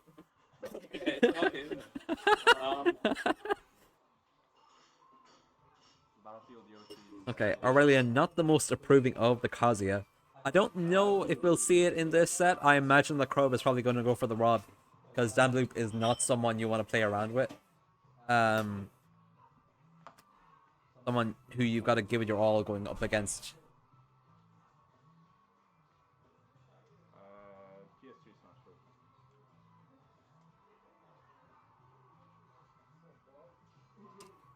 Will Crub show respect to Dan Bloop? I think he will. Like, no, Crub, like, absolutely does show respect when it's warranted. When he thinks it's warranted. Respect has to be given carefully. But I guess not, actually. He's not showing respect. He's going for the Kazuya. So I guess Crub has just been going all Kaz. No, he hasn't been going all Kazuya this weekly, because he went Rob against Goose. So yeah, I guess the takeaway here is that the only player he actually respects is Goose. Here, anyways. Which is quite unfortunate, but I mean, we'll see if Dan Bloop can teach him a lesson in humility.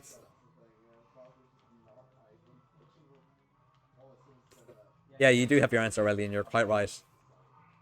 Crub is playing quite a mischievous game right now. He's telling Dan Bloop to prove himself, and Dan Bloop is definitely trying to prove himself with that cheeky down air. Not going to sail the stock just yet, but a welcome bit of damage and does give Dan stage control, so it is a very useful tool nonetheless. Dan should make it back no problem here. Oh, great catch with the F tilts. And Dan kind of taunting Crub in his own way, and Crub not going to be able to make it back to stage. Dan Bloop is going to take the first stock in this grand finals here. I assume Jenks sent a double to Belfast to attend both weeklies. It's a possibility. I was quite heartbroken seeing Jack DeBurka in... Well, sorry? He's in Belfast. Yeah, no, he betrayed us. He basically said that because of the fact that he's going to have placement in Galway, that he's going to be showing up to all the weeklies from here on out, so he wanted to say, like, kind of goodbye to the Belfast guys from now. Yeah. Because, like, he won't be at a big fish for ages now. So yeah, no, Jack DeBurka in Belfast. I don't know how well he did. I saw that he lost to Wob, which was quite surprising. That was definitely a bit of an upset. And that was definitely a bit of an interaction there. Unfortunately, Dan Bloop looking the worse for wear for it. He got 7th? Okay. I think that was a little bit under his seed, so I can't imagine he's too happy about that, but making top 8 at Big Fish is nothing to scoff at. Definitely a strong performance from our Sligo boy, Jack DeBurka. Lost to Emmett. Yeah, that's fair. I played Emmett at Big Fish 100 and he was ruthless. He's a genuinely terrifying player. Beat Loxley. Oh, very good. Okay, so I can see now. So, yeah, because he was in lose round 1 and he had to fight Chuckles, I think. And he definitely came out on top there. And then I forget, he had to play Monk, who was kind of the new player who showed up, who put up a pretty decent performance against Pascal. And must have beaten Monk as well. And then Robin Loxley. So yeah, pretty impressive performance from Jack. Coming 7 all the same. Kudos to him. But right now, we've got to see how this tournament wraps up. Actually, I'd imagine given the fact it's only 9 o'clock, Big Fish is probably still going on. I'd say like the usual suspects are probably in like winner's side top 8, like Pascal and Leo and the usual suspects. Sorry, I just said that. I'm tripping over my words here, guys. I hope you can forgive me. Ooh, a great lead from Crub. It's going to clear out game 1 here. So yeah, no matter the character Crub plays, he'll always be able to snipe you with that laser when you're trying to recover. He's a pretty sharp shooter, if I do say so myself. 4K Yamchad, usual suspects. Yeah, pretty much already in. I mean, it's not very often you see grand finals at Big Fish that isn't 4K Yamchad. Like, at Galway, we've got a bit more diversity, because it's usually like Crubs and grand finals, winner side, and it's like you have a mixture of like either Witches, or Jack, or Nico, or Goose, or even Dan Bloop sometimes, as he's showing up here, but like, usually Dan is coming from the losing side of bracket. He's got a bit of an advantage here coming from winners. Yeah, game number 2. Game 1 went to Crub, but he was the last stock 55%, so Dan still putting up a pretty good showing. Trying to go for an early catch there with the Dan air, not being able to land it, but all the same, 32%, not a bad start on the part of Dan Bloop here. And he's going to turn into 49% with the hitbox of the monkey clip. Yeah, Scott, I saw you said this match was pretty good for Diddy. I didn't see it. Like, given the fact that you have so many projectiles and you can kind of harass Kazuya from afar, as well as like Diddy's pretty impressive combo game and how susceptible Kazuya is to getting comboed, it does seem like a lot of factors point to it being favored for Diddy. So like I can definitely see that being the case. And so far, like, Dan definitely putting up a pretty impressive performance here. He's just about got Crub at kill percent if he can land a pretty powerful blow at ledge. I don't think he's going to be able to finish the job just yet, because Kazuya is still quite a heavy man. Definitely not someone who skips leg day or arm day for that matter. Diddy is just way more mobile than Kazuya. He's so good at plat camping him out. Yeah, I can also absolutely see that at the same time. And it helps that Dan Bloop does have 2 platforms here to play with. But I think like the rule of thumb with Kazuya is like the less platforms the better for him. Like that's why FD is kind of often seen as his best stage, I suppose, or at least one of his best stages. And Dan definitely enjoying the access to platforms here. because one over Riddles in their last couple sets. I also believe that, but what I would say is that I don't think Riddles like practices the game as much anymore. Like I feel like Tweak is still going strong, still chugging along with very good placements here and there. But Riddles, I feel like, has kind of switched into playing Street Fighter 6 at the same time that he's playing Smash Ultimate. So, like, it would make sense from that point of view that he would be coming out on top. But like at the same time, like Scott said, like there's plenty of reasons why Kazuya should kind of lose to DDs in the matchup, because Diddy just does have a lot of factors at his disposal between his mobility, projectiles, and combo ability. It's been a while since they played Riddle, still trying hard, and it was not close. Okay, fair enough. Sorry, Ruth, I don't have ball knowledge like you do. You're kind of showing me up here, but thank you very much for the input. Yeah, no, so far Dan with a bit of a lead here, just kind of tossing Crub here and there like a ragdoll. Seems he's kind of got a hang of the matchup now. Oh, he's got to be careful he doesn't get caught here. Oh, tosses the banana into stage, definitely missing put on Crub on Dan Bloop's part. Dan Bloop gonna make it back to stage, no bother on him. Does take a bit of damage in the process, but you better be sorry. Oh, I'm sorry, Ruth. I hope you can find it in your heart to forgive me. I'm just kidding. You can never be mad at me, Ruth. I know you too well.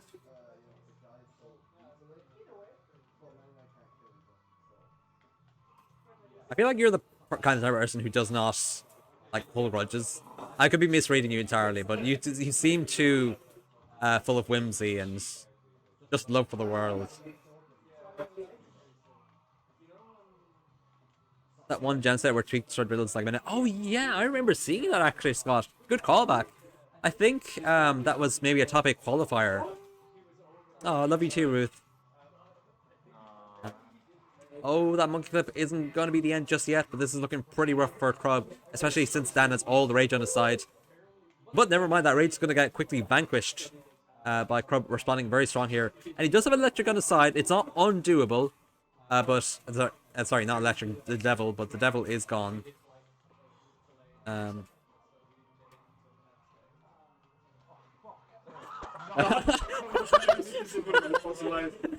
Dan just monkey flipping right into Crub's face there and quickly swearing in frustration.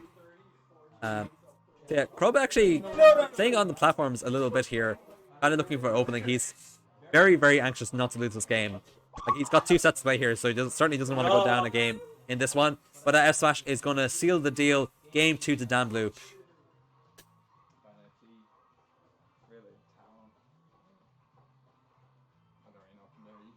But yeah, no, that gen set, that does bring back some memories. Because it wasn't like a JV4 or anything, but it's the fact that it was so kind of one-sided. It genuinely did feel like Riddles was being tossed around. Yeah, it's 1-1. Yeah, game number 3, 1-1 apiece. Yeah, Crub tried camping back. He did, but the issue with camping back when you're at a deficit is the fact that by virtue of being at the deficit, you are the one with the onus to approach. So it was always kind of a short-sighted game plan. But at the same time, maybe he was just looking to test Dan's patience. Oh, but like Crub going out here, like edgeguarding very aggressively with Kazuya, which is not something you see very often.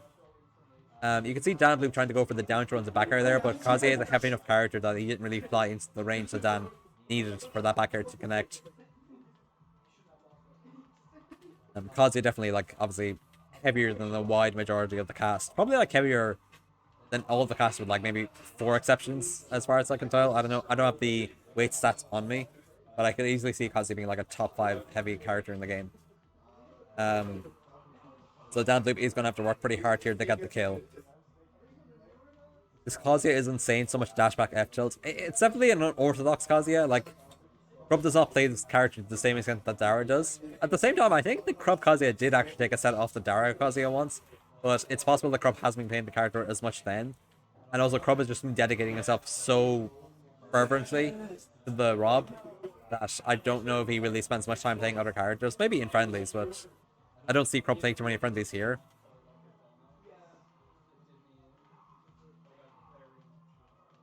Yeah, Dan Bloop just kind of hanging on the edge here. He's going to pay for his Gonna pay for a stock there with a quick 3-piece by Crub to clear out the stock.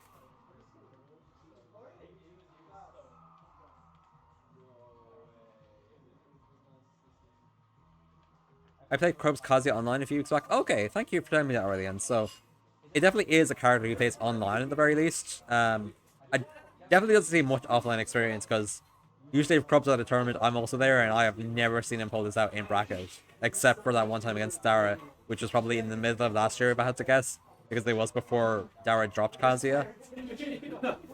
So this is definitely a case of him playing it offline, and maybe that's what he's not used to. But all the same, like, he's still been doing pretty well for him. This has been a pretty even set so far, but the Kazuya has shown real promise against Dan Bloop's Diddy Kong, which is his main. Like, you know, nothing to scoff at. I do wonder if Dan Bloop wins this game, does Crub go for the rob? Or if he's just, like, completely dedicated to trying to win the weekly with a Kazuya. Hey.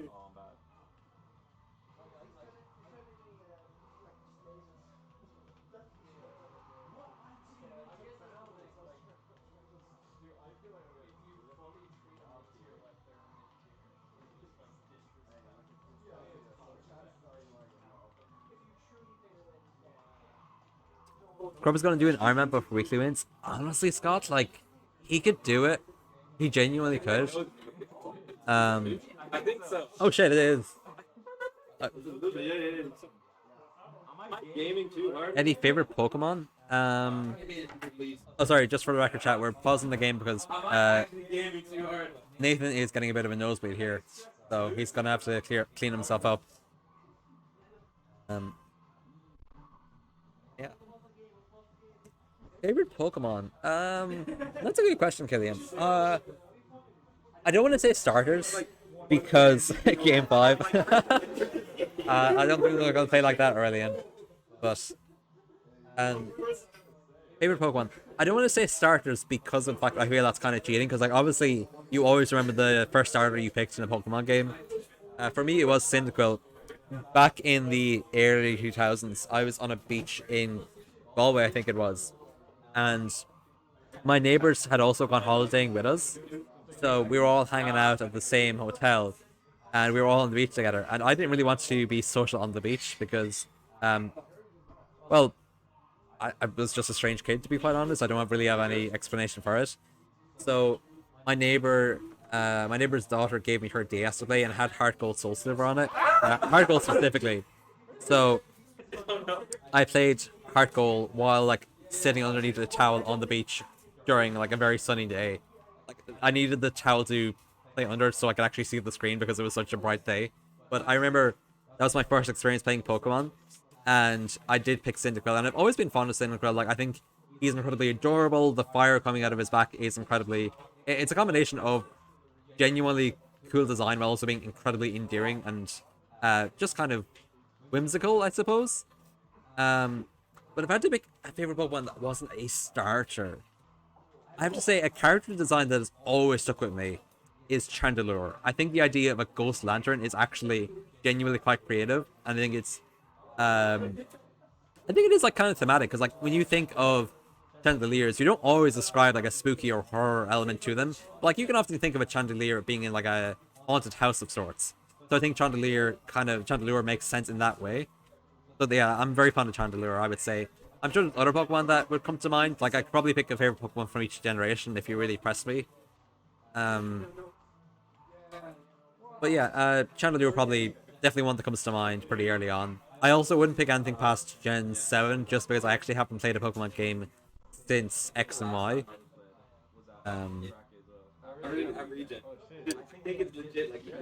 I would say that my favorite bird archetype Pokemon would be Generation 4's, the like fighting flying final evolution of the like generic bird. Because like I know Starly is a starter.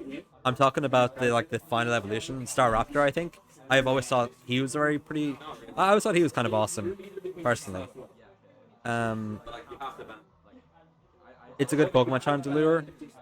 Chimiko? Oh, Chimiko I do like. I do actually like Chimiko. Like, Chimiko's a very, very charming, unorthodox Pokemon. I like especially like watching the Pokemon anime when James had a Chandelure that he was very like emotionally attached to. Like I thought that was a very endearing character dynamic. Delamise is a personal favorite of mine, Scott. I actually don't know Delamise. I think is Delamise like from after Gen 6, because like I genuinely do not know Pokemon after Gen 6. Which is like not me hating the more modern generations, it's just me not playing them. Did Crub get a nosebleed? Like, yes he did. He had to take a break.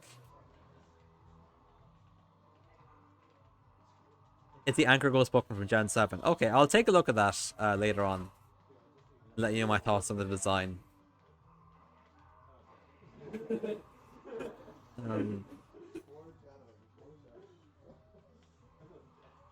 What do you think of the Ultra Beasts? The Ultra Beasts are from Gen 7. I know that much. They're from Ultra Sun and Ultra Moon, which I haven't played either, because that's also Gen 7. I've seen the designs, and I don't know what I think of them. They're kind of unusual, a bit like freaky, I guess, for lack of a better word. Not in like the sense that freaky is normally meant in. But I'm sure I could like warm up to them if I kind of play the games. Because I actually would like to play Gen 7 in time to come, because I know it was like quite positively received at the time. I just like I never got around to it. I just was falling out of Pokemon at the time that generation came out. Like now we're in Gen 9 and probably Gen 10 is not too far away, so I've got some catching up to do. Ultra Sun, Ultra Moon are good games. Yeah, no, I've heard as much from the majority of the people who played them. I think like Gen 7 in general is just quite popular. Like, I stopped at Gen 6, and Gen 6 is fond memory for me because it was the first 3D Pokemon games, and that was considered quite a cool concept at the time. But looking back on it, X and Y are very, very shallow games. Like, they only... Gen 6 had, I think, the lowest amount of Pokemon ever added in a single generation. And X and Y is a very weak game in terms of plot, in terms of characters. Like, you've got 5 different rivals, and they're all kind of paper thin when it comes to personality. So yeah, I think, like, my memories of Gen 6 probably cloud me from the reality of what the games were actually like.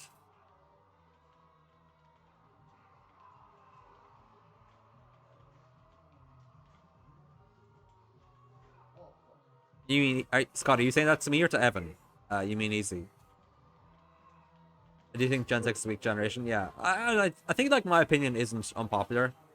I think the fact that it added relatively little to the franchise other than having the games now in 3D, and it doesn't really have much of a legacy beyond that, in my opinion anyways. Maybe I'm being too harsh on Gen 6. Yeah, no, it's a very easy game. Like, the Mega Evolutions and the fact that the champion isn't all that challenging, it's just kind of a letdown. Like, I feel like if I were an old Pokemon fan at the time Gen 6 came out, and I'd been accustomed to like the great stories of the previous generations and the challenges that you'd face going up against, like, say, Cynthia's like Champion Cynthia's Pokemon, because I can't remember her like signature Pokemon now because I've forgotten every Pokemon fact that I've ever known. Garchomp, that was the one. But like Cynthia's Garchomp being such a challenge and the brilliant storytelling in Gen 5, I feel like if I were an elder Pokemon fan going into Gen 6, I would have been quite disappointed, but I was just a kid at the time and I didn't really know any better. So to me, it was like good enough. But now that I'm older, I can take a step back and look at the franchise as a whole. I can kind of see that Gen 6 just doesn't have as much to offer. Even though it's my first gen, oh, you think Gen 6 is weak gen even though it's your first generation, or as go to do? I actually have never played Omega Ruby or Soul Silver. I never really liked to. But I will tell you that during my teenage years, I listened to a lot of video game music, and one tune I could not stop listening to were the evil team leader themes for Omega Ruby and Alpha Sapphire. For Maxie and Archie, I think. Because the way those teams build up with like the trumpets and the kind of just the force of the music, it's such an incredible earworm.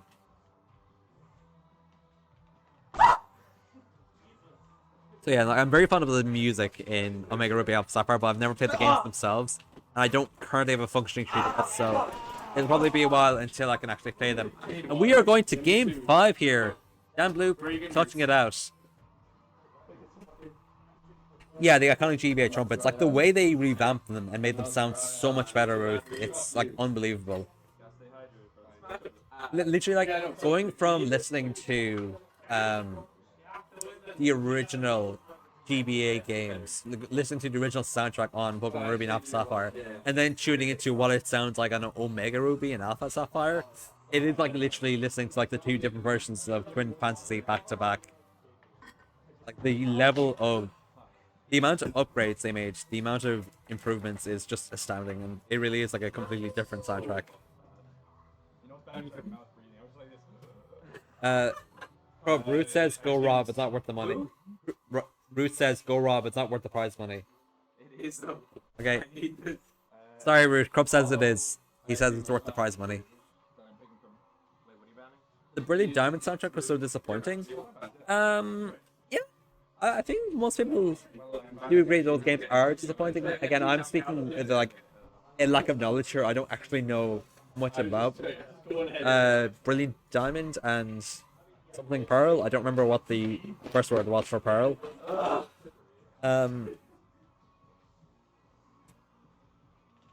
Yeah, I think the remakes of Diamond and Pearl weren't received too well. The only thing I remember people complimenting about them was the fact that Cynthia's difficulty was actually increased, which is kind of mind-boggling to think about. Also, we're on Game 5 here, this is looking to be a pretty climactic end to maybe this tournament if Damblue can pull it out, but maybe Crub's Kazuya has the sauce to pull through and reset the bracket. Shining Pearl, thank you, Scott. Appreciate it. I want to play the modded version of BDSP. It looks great. I actually wasn't aware there's a modded version. That actually sounds quite fun. Maybe that should be my introduction to modern Pokemon.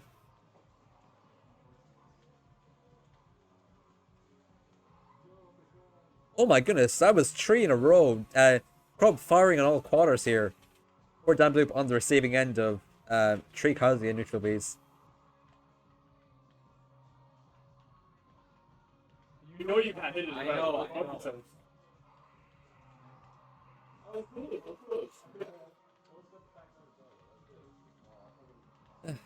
Yeah, playing a bit of neutral here. Dan with a bit of a deficit on this game 5, but look, I'm dancing around. I like Robbie's kind of staying on the platform, waiting for the right opportunity, and it seems like he's got the timing down pat. Like he knows when Dan Blue has his guard down. He knows when he can find those crucial openings to deal a whole ton of damage as Kazuya.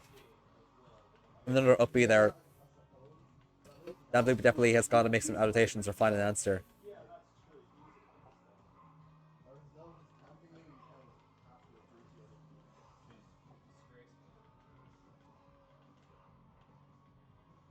Oh, Illuminated Platinum is a very good name actually for like a modern version of the remix. I wonder what the remake names for Black and White will be.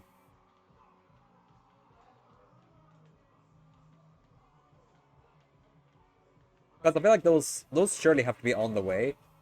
I know the wait time between Omega Ruby, Alpha Sapphire, and Brilliant Diamond Shining Pearl was quite long, like maybe 6 years total. That was a 3-stock. We've got a bracket reset. But yeah, No, you know what? I'm gonna try a different card for game 1. I know it's like at number 2. Yeah, it's amazing. But yeah, no, Have your Yoshi's PS2. 7 years. Thank you, Killian. So I can't imagine the remakes for Black and White are going to happen too soon, because like as far as I'm aware, if my memory serves me correctly, oh, BDSP came out in 2021. Okay, that's actually less recent than I thought. I thought it was 2022. But yeah, by that standard, we wouldn't see Black and White remade until 2028, which sounds about right to me.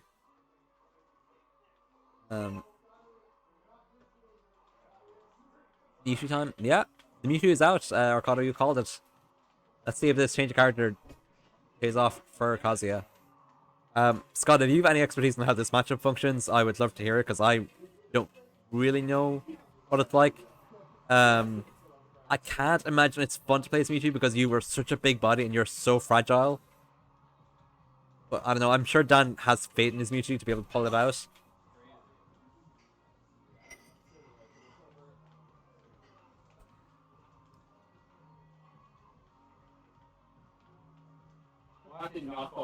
What on earth? Oh my goodness gracious. Poor Dan getting caught there. but it really unexpected hitbox. I would imagine it's bad for you because you're big and light die early. Like, oh wow, what a catch from Dan! My goodness gracious, a very confident spike there. Probably looking the worse for wear because of it.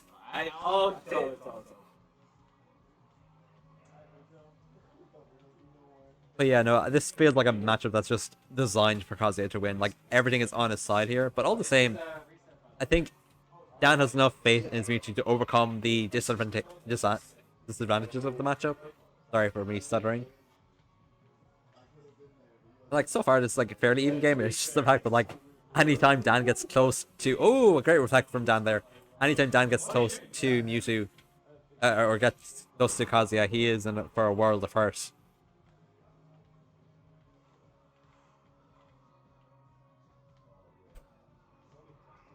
He needs a spoon's route to win. Large spoon attack. Guys, I'm gonna assume that's like a Leinster joke because I don't know what that means.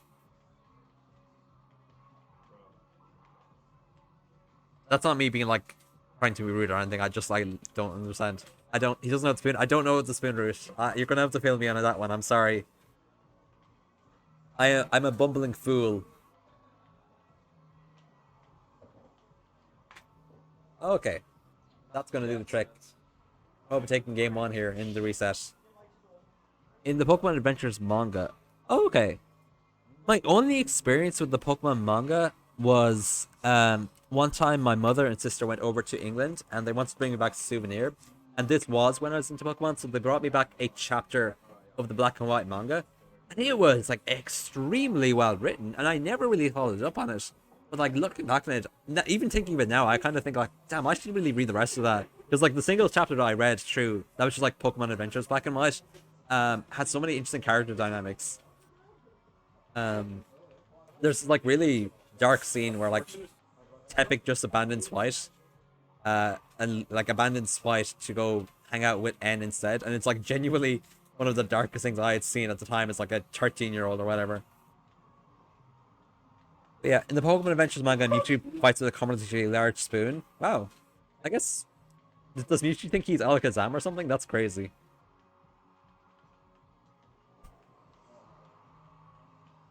There's an Eevee in it that can evolve into all 3 evolutions and I wish it was real. That does sound fantastic. Yeah, Pokemon Adventures manga peaks children's media to scare them kids. The one thing I'll say about the black and white chapters, I know I just said it did scare me, but that's just more because of me being kind of like a wuss, I suppose, for lack of a better word, than it actually being terrifying. Like, it's a sad chapter, from what I remember. Like, it's pretty depressing to see, like, White lose her Pokemon and then, like, also, because this does happen, also, like, fall off the windmill and get knocked unconscious. But I wouldn't say it's horrifying per se, but definitely very depressing for, like, a kid's comic. The new ones, the ones I read when I was 7 had Pokemon innards that cut Arbok in half and you see its insides. That is grotesque, oh my goodness.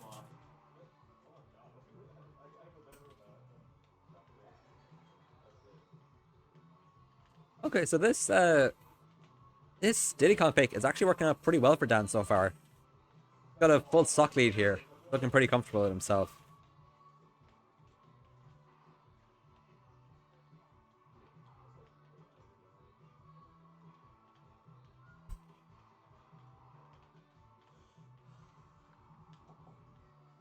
I like what I'm seeing, Bloop. Me too, Arcado. I have to say, Dan is putting up an incredibly impressive performance here.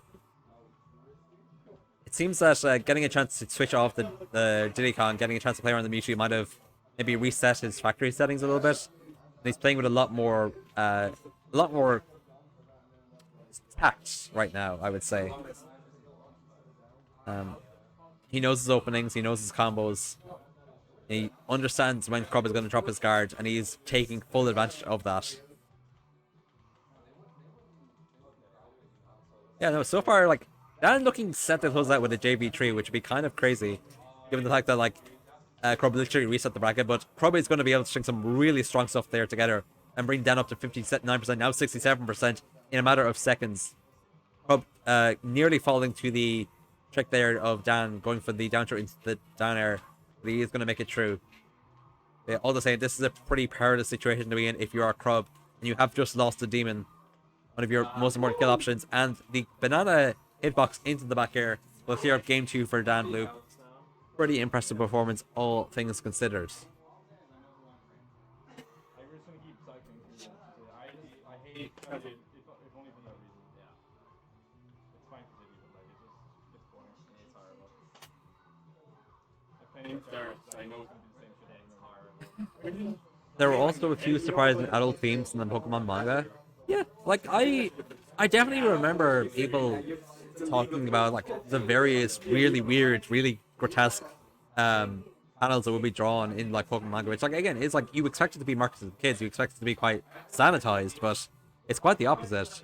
Like Ruth was talking earlier about like seeing the innards of an Arbok, which like when she says it, I actually think I do remember hearing something about that when I was younger. It's also freaky. It is freaky, Ruth. You're spot on with that terminology.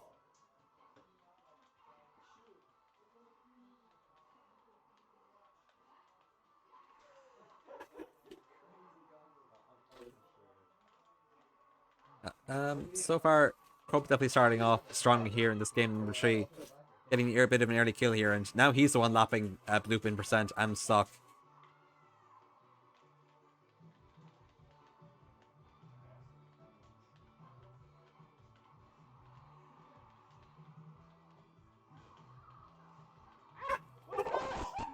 Oh, nice grab from Crub. Oh, he gets the banana as well. Oh my goodness, that could have been an incredible finisher on the part of Crub, but Dan narrowly managed to make it past.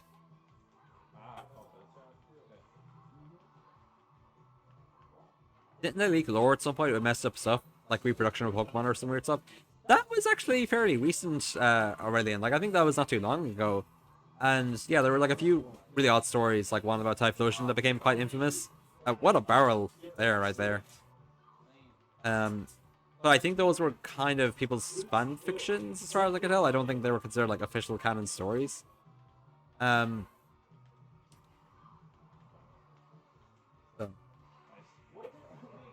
It's like it feels different when it's kind of fan fiction stories being leaked to the public, as opposed to like the Pokemon manga, which is meant for commercial distribution on a wide scale.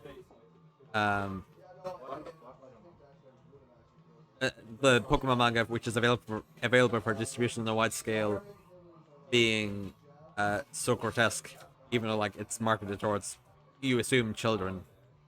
But the Typhlosion ones apparently just poorly translated. Yeah, I can see that. Like imagine it having like a very different meaning than what it looks like to Western readers. Killian, I actually love Noctowl. Thank you for mentioning that. That's actually another one of my favorite Pokemon. I am so fond of the owl. And Noctowl, I just like, yeah, it's a plain design, sure, but it's nice to have an owl Pokemon because there aren't too many of that kind. I'm not even sure if there are any owl Pokemon besides Noctowl and his pre-evolution. Yeah, no, Evan, like, I love Gen 2. Gen 2 is nostalgic for me, because my first Pokemon games were, Heart Gold, Soul Silver. So, like, I've always had a soft spot for Gen 2, especially because Cyndaquil, if I had to be honest, I would say Cyndaquil is my favorite Pokemon, but I don't want to say that, because I feel like saying your starter is your favorite Pokemon is kind of a cop-out. Rowlet, thank you, Rue, that's actually another wonderful Pokemon.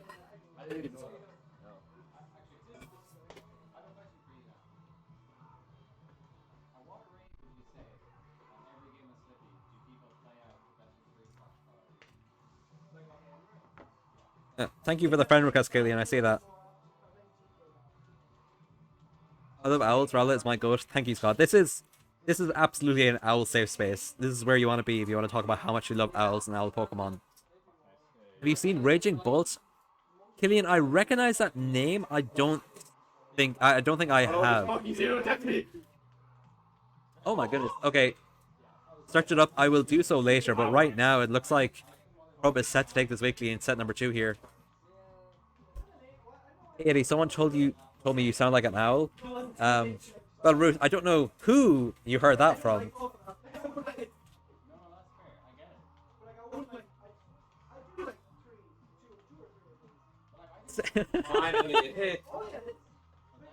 I hope you enjoyed that one. Just one of my many witticisms. It's Raikou, but it has a long neck like a giraffe. Okay, that sounds fascinating. I'm definitely going to have to take a look at that later on. I'll tell you what. Once the set's finished, I'll take a look at it and let you know what I think of the design. But yeah, this is looking pretty brutal right now.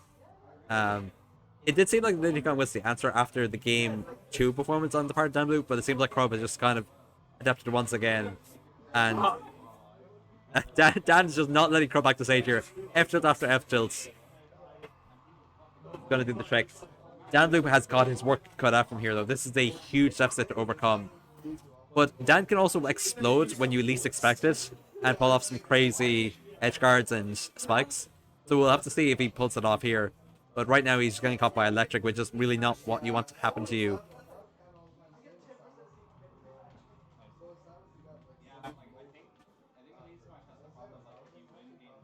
Okay. Crub kind of hoping that Dan just run into the up smash there.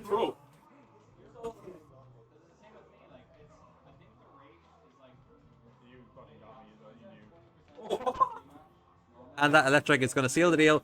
Crub takes the weekly from loser's side. After going down 2-on-2 Limo, Crub went on a tear, eliminating Goose, Thingy, Liam, and Dan Bloop twice in a row. Everybody, give him your flowers. Dan Bloop is not your FightHouse weekly champion, but Crub will be taking home the gold instead. Last game, I cheated points. It's unfortunate. Dan Bloop was the people's champ. Dan Bloop was who people were rooting for, but Crub holding it down, proving that he is without a doubt #1 in Connacht. Whether it's Kazuya or Rob. Okay, so we're going to be starting our doubles bracket now. I'm aware the doubles might not be as fun for you guys to watch, so won't judge if you tune out here. But before I go, I will look up Raging Balls for Killian.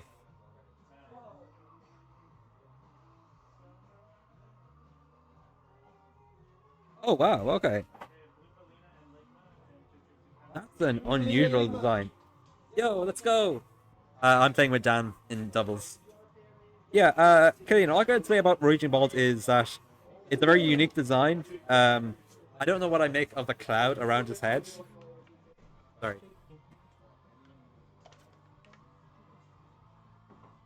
Crazy.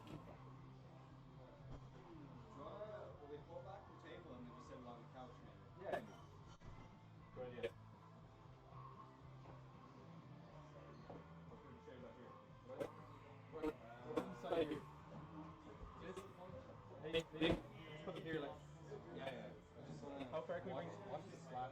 Yeah. You tell me.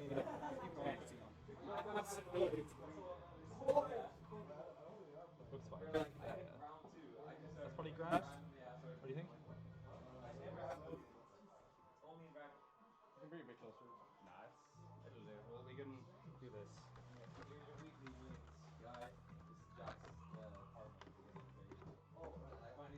The weekly win.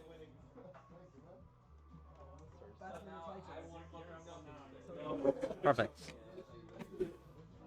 Okay, guys, that's gonna be all for me for tonight, I think. I've got to go play my double set. I might be able to hop on comms later on, but like, again, you guys don't have to stick around to watch. Doubles might not be your thing, which is perfectly okay. But if you do decide to cheer out from here, I will bid a good evening to you. Goodbye.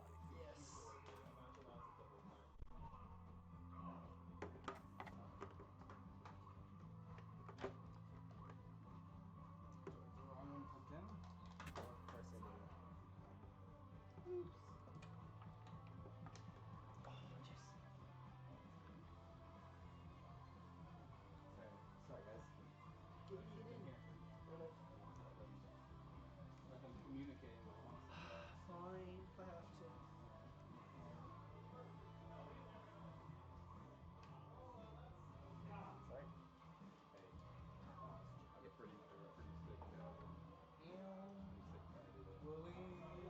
You're on FD, boys? Yeah. Oh, they're doing it again. Hold on. Yeah. Good idea. But we can do that at some point.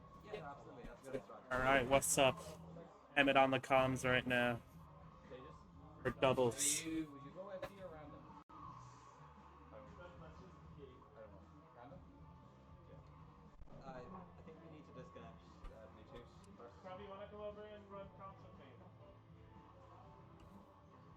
Oh, yeah. Okay. Can I just tilt this like a tiny bit?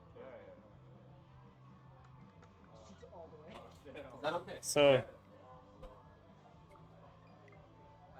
what do we think's gonna happen for? Ginger's first.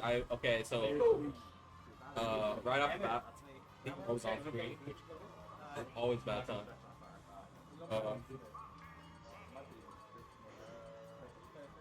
So we got Thingy and Liam on Team Ginger Let's go Supremacy. Fingy and Fingy And below. we got Bloop and Eddie on Team Bloopalina and Ligma. We gotta be right.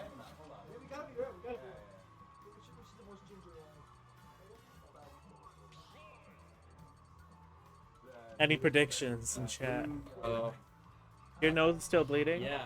Literally, I only have a nosebleed in bracket. It's like I feel like it stresses me out. Imagine. It stresses me out too much. Imagine being a bitch. Maybe because I wasn't on the Raw. Literally, the last time I had a nosebleed was Region 2024. Damn. Yeah, in the UK, like right before my bracket set started. I was just like freaking out too much that my nose started. I just let it be known that Liam beat you so bad, you got a nosebleed.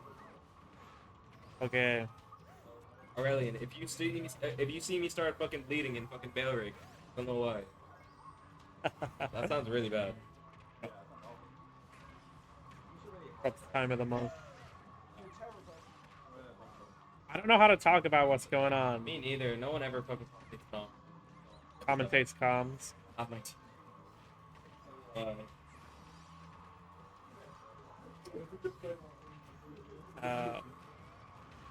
What possessed Dan to play Villager? Well, he got a cheeky kill off of it. fun maybe. Heard of it? No. You kidding me? That's right, physics. I mean, I don't know yet. Maybe it could be single elimination if it takes too long, but we could do double elimination if it goes quick enough. Who gives you 2 balloons there? Like, it's ridiculous. You didn't get double 3 stop. Okay, good. I was gonna say it might actually be so good.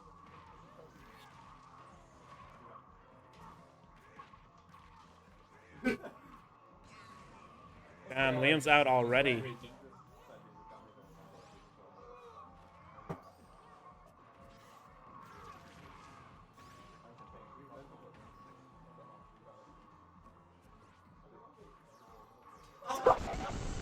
Oh, you actually just missed something really cool by looking at your I phone don't care. on comms. What's wrong with you? It was cool as I fuck speak I am alpha. because Liam sucks ass That's true. and he beat you, which means you suck ass. Hey, stop talking shit over there. What wouldn't I be doing? And there it is. Game 1 I'm going to. is done already. So much for Ginger Supremacy. They're obviously not very good. A minute 19. Was that a... I cheesed you 3 times. You good? I can't believe we get 2. You're going, oh. Getting it all. Is this gonna get that as well? Oh, he's on the DK now. Yeah. It's getting serious. So serial right now.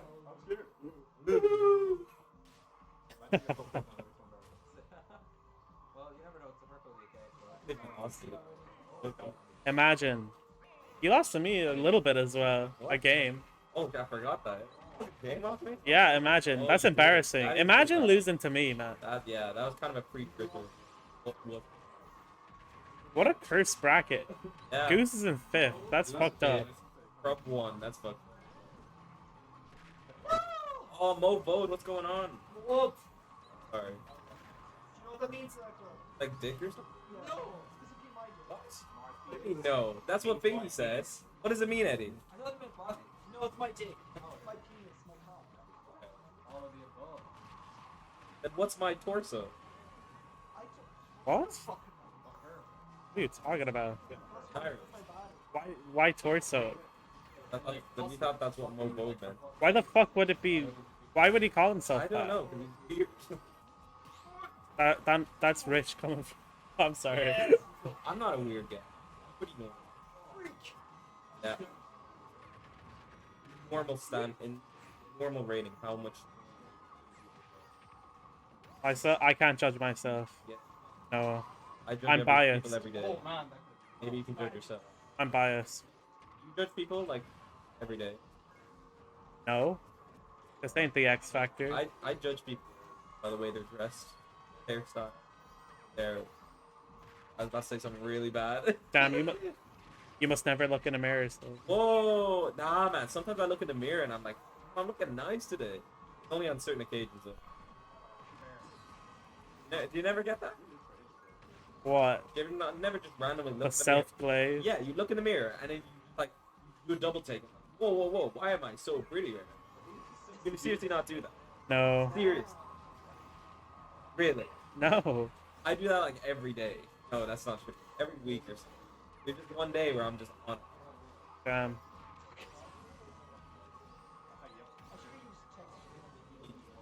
Good looking. Okay, start. Not me. Bitch. Like. Yeah, I set myself up for that one. Oh, into the Lloyd? No. Burlington. Not a whole lot. Crub complaining about his earnings this week. Yeah. A Because humble tenor. I got none. You got a tenner. Yeah, and I had to relinquish it.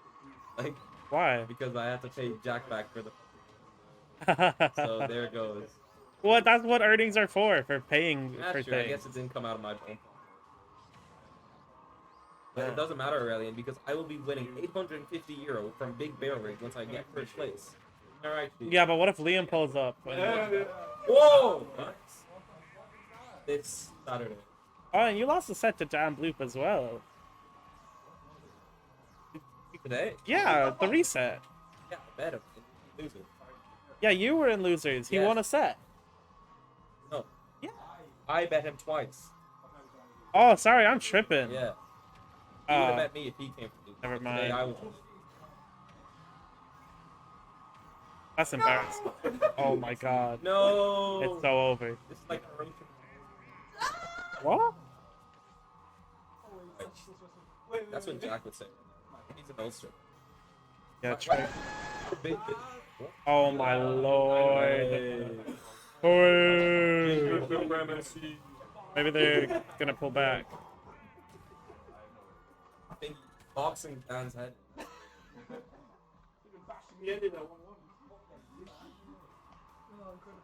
blockhead.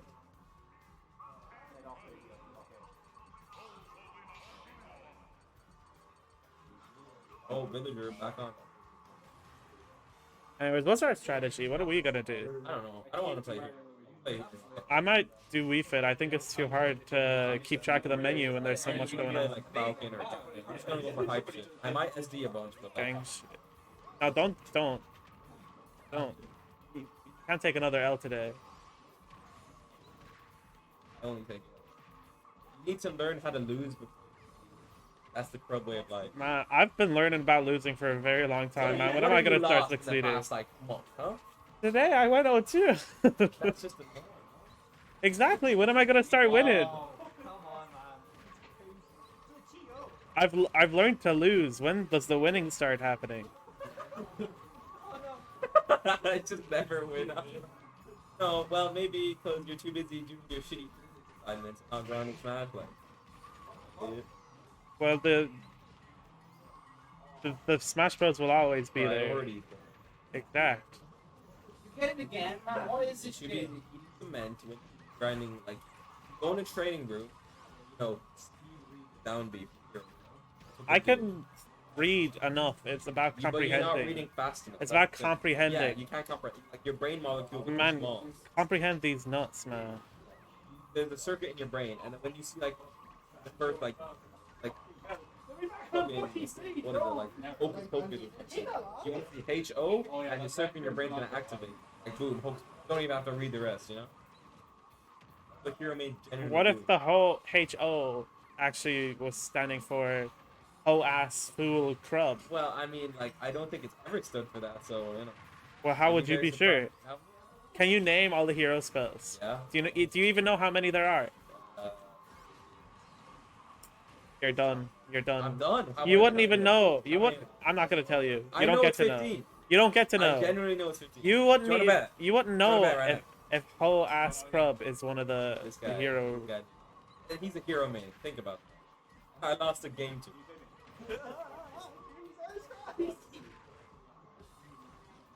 Oh, Mo is Arcado going says 27. 7. Are you high, bro? What are you doing? I'm for Eon. Better not come to Big Bail Rig thinking that. There is not 27 spells. The fuck? Game crashed. Oh no, is it? What's No, going on? I think it's fine. It just might have a deactivate active. Yeah, PC's still it's still live. Oh, There yeah, we yeah, go. okay, thank you. Man, I thought it was so done. I Yeah. thought we were so over.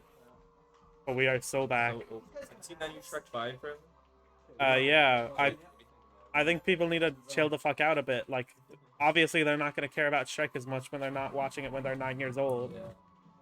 Shrek was always That's good. I was doing a table quiz yesterday, good. Alright. and one of the questions was, what does Shrek compare himself to? And the answer was onion. Killian dropping a hi Nathan in chat. I kill. I do. I always speak facts all the time. I've never once in my life ever lied about even a single thing. When? I just have pretty wings. I actually denied doing such a thing. Yeah, so you do it. Can't hide it. Everyone does it, bro. Everyone. Everybody in chat right now. All like 2 of you. You not just sometimes look in the mirror sometimes. You double take and go like, damn, bro, I'm on it today. I'm so fucking pleased. And then you're just like, I'm plus 20 charisma for the rest of the day. Tell me right now. Anyone's in there. Please someone answer. I think you're on substances. Man, will you tell those 2 foos over there that they need to finish their game? Why he's mashing? This is everything to me. Eddie? Wait, it's a 2v2. Oh, here comes the Bobo. Oh, God. No one's answering. No fucking loot. Oh, stop. There it on is. that. Is it us? Okay, we're up. Go. Supremacy. Liam wins again. Are we doing single elimination or double? I don't know. We might have time. It's only 10 now. Yeah. We're up now.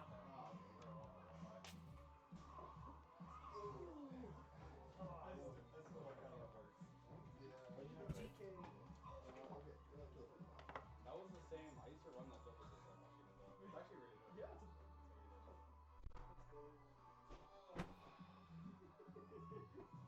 What's the thing with villager fucking goes in between the Gravitational pull keeps the hitbox up projectile, so it spins vertical line while it shoots up controlling it. So you get hit by it by the black hole. Could you drop down and grab the ball? Yeah. Hello. It hurts. But it's not really like it just takes so much. Do you mind if I use that fire? Let me sit beside my teammate. Yeah, we gotta have coordination right now. We gotta discuss plans. Just I'm already connected. Damn, that's disrespect. Nah, bro, dropped it in front of my face like a rodent for I didn't. Sorry. Bro said, pick it up, dog. He had brawl when we were kids. The whole time. He used to play League. Goose is too try hard. He never fucking I think we have to wait. We gotta turn off the. Hey, I am back. I know we've got many people in chat still. Where's this fool at? Seems like we've got a few people still sticking around, like Aurelian, Killian. You got Ginger. No. Yeah, you're right, Aurelian. We very much did. And I, like, I'm the worst player in the world when it comes to playing with CK. I don't understand how that monkey works.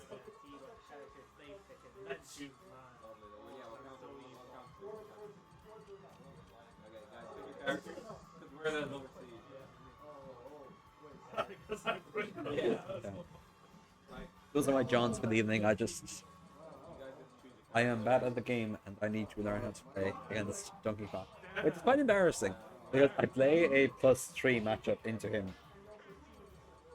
but I am like trying my absolute best all day, and I'm just getting like out space.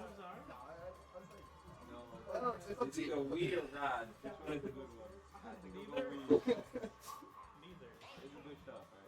Alright, there we go. Okay, we got me, Sword Fighter, and Weave Trainer, two very unorthodox characters coming together again. Team Pre-Match, going up against Inspector Riku, a combination of Inspector Goose and Kid Riku. Oh shit! They said no. Why did you go straight for the kill on me? It was an accident. Okay, so Crub, kind of just vicious, if I say so myself. Yeah.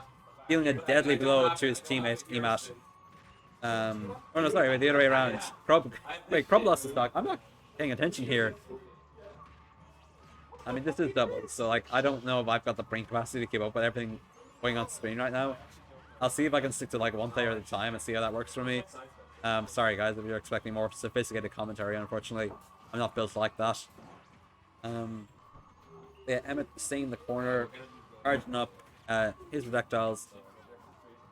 Kind of content to like camp away and let maybe Crub go in and act a bit more physical.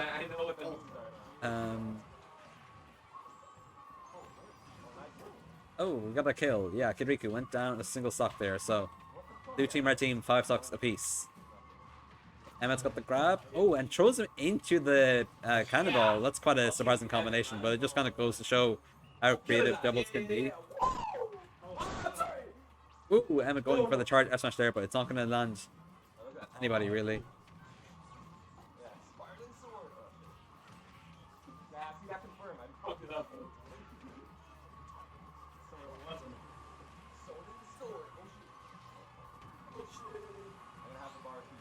I'm sorry, guys. If you have any more questions about Pokemon, question about anything, I would appreciate them because I don't think I have the capacity to commentate this to my fullest ability. All I can really say is that like, how is Crub the liability on this team? Killian, thank you so much for speaking. And to answer your question, I don't really know. I think me Sword Fighter is just something he's not used to yet.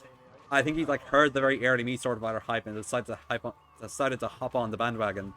But it doesn't seem like he's learned the tricks of the trade just yet. So, so Killian, Crub doesn't have Hero Spin, so he can't do the tech. Is his answer to your question. Most boring character? I mean, I can't judge me Sword Fighter because I've seen so little of the character. I don't really know how exciting he is to watch. I mean, right now, I wouldn't say I'm being particularly entertained. Killian says that sounds like you're making excuses. He watch yourself. It's in like leaving starters. Killian, Crub told you to get a H1 in business.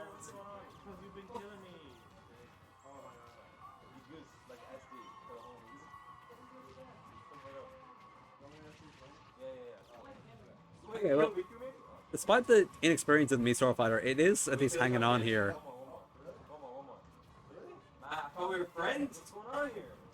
Crub, Aurelian says, I'm teaming with Crub at Ball Rig 2v2, so I hope he's practicing not killing his teammate.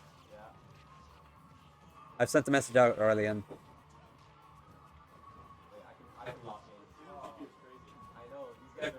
Well, it's probably the subject I'll get a H1 in if I get one. Okay, fair enough. Pretty impressive. I don't think I got any H1s my leaving start, so you're already doing better than me, Killian. And Team Pre-Match are unfortunately not going to do too well. Going to go out there and Inspector Riku will be taking game on there. The K-Rule combination doing wonders. Are you thinking of pursuing business in college, Killian, or are you planning to pursue a different degree? I don't know the fucking moves. Please, no, please. Law or computer science? Okay. Those seem like quite different career paths for you. My sister studied law for her first year in UCD way back in 2018, and it didn't really work out for her, so she ended up in speech and language therapy. So I would say to that is like, if one degree doesn't work out for you, you can always pursue the other. Computer science though, that is like definitely a very common subject amongst Smash players.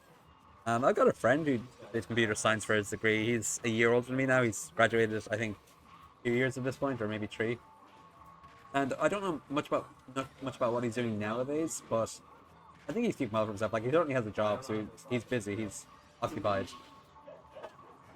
Speech and language therapy sounds quite interesting. Yeah, no, I've listened to my sister talk about it, and it's really fascinating. The only issue is that it's made her very, very strict when it comes to like grammar and vocabulary, because she will like call anybody out nowadays if they use American lingo. Like if you say you're taking a vacation instead of a holiday, she'll correct you and say holiday. Like studying speech language therapy has made her kind of neurotic when it comes to language. But all the same, like listening to her talk about her craft is genuinely fascinating. Like there's so many aspects to it that you wouldn't initially think. Oh, what a catch with the Falcon dive! You're welcome. Look at that already, and Crub's already improving. I'm saving you. The only thing I'd say about computer science is that I think IT as a department right now is quite oversaturated in terms of like how many people are competing for those positions. Now you're only starting college, so that might very well change by the time you're out, and there might be a lot more vacancies because these things kind of ebb and flow. In the sense of like it's a very saturated market now, which means that not a lot of people are going to opt for it in the near future, but that will also result in like new positions opening up. So it might work out for you. I would just say to exercise caution and look into the job market for it. I don't know, law seems like it would be a very tough discipline to study. I know my sister found it very difficult, and she is like genuinely so much smarter. Oh my goodness. Holy moly. Yeah, like I hope computer science does work out for you if you decide to go down that path. It's just like make sure you're confident in it before you select it. Oh, no tech. I win the game. Let's go. Okay, no technical part of Riku, and he is going to lose stock here. This is looking pretty good for Kremet right now. They've got a pretty substantial lead here. Goose is going to have to work pretty hard to make this back.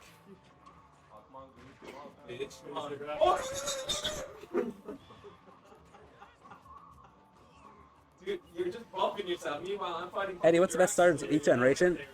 Okay, I should be able to answer that question. At least up to Gen 7 I can. For Gen 1, I think I would say now is Squirtle. I think Squirtle is extremely charming. Water Turtle is like a fairly natural combination. I don't know what to say. Like I think he's incredibly endearing. Although when I did play Gen 1, I think I played Bulbasaur, because I do also think Bulbasaur is very much adorable. But I would say overall, if I had to pick it nowadays, I'd probably go for Squirtle. Generation 2, I definitely have to go with Cyndaquil. Like I was saying earlier on, Cyndaquil was my first starter. It's kind of the Pokemon I think of when I think of Pokemon. And it's an easy win for me. Although I will say, I kind of like all the starters of Gen 2. I think Chikorita and Totodile are both like incredibly charming in their own right. And have a lot to... There's a lot of things you could say for both of them. But for me, Cyndaquil is just the cream of the crop. Generation 3, I also think is pretty competitive. I like what all the starters have to offer.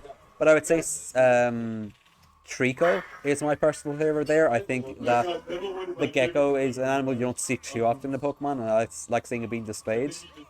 And I like how kind of determined and focused he looks, even for like a baby starter. Like, considering that he's supposed to be in his child form, the fact he looks so serious is kind of fascinating to me. I'm talking about Trico.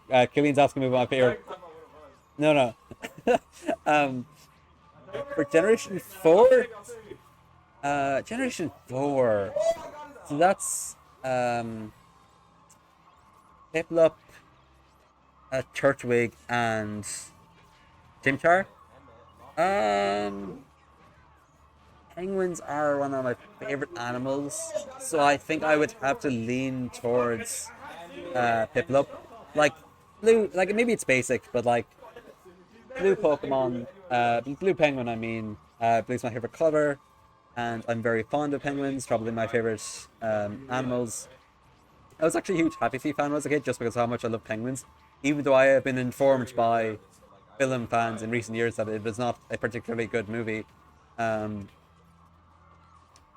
But yeah, no, I would have to say Pippa just because of like it corresponds to my favorite animal. It's a color I like. I think the textures on Pokemon look nice, and like just I find them to be incredibly adorable. Generation 5 is where it gets a little bit tricky because I actually don't think any of the starters are super strong. I'm not really fond of any of them. I did pick Tepig at the time I played Gen 5 just because I was a fan of the fire type generally speaking. But I wouldn't say he's my favorite starters like aesthetically. I think that might have to go with Snivy because of her like general confident demeanor. This grass snake I think is like a creative enough archetype.